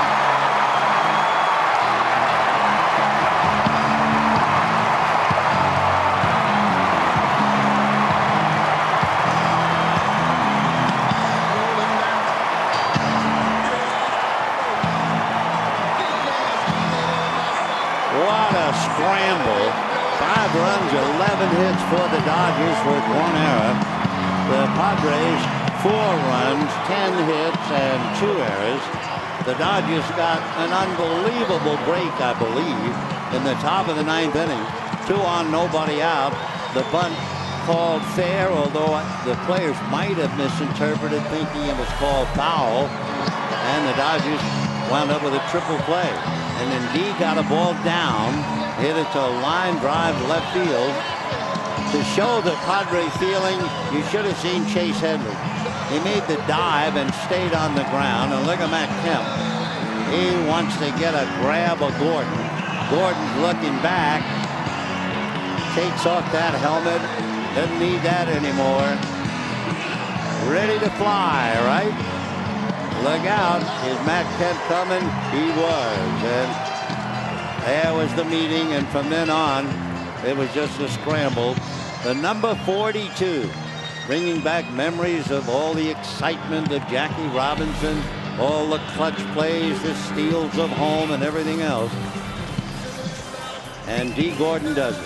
5-10-1 for the Dodgers, 4-10-2 for the Padres. Javi Guerra is the winner, and the loser is Brad Brock.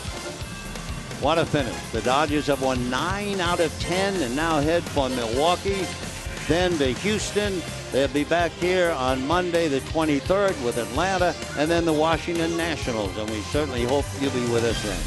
Stay tuned to Dodgers Live. It's coming up next. Good afternoon, everybody.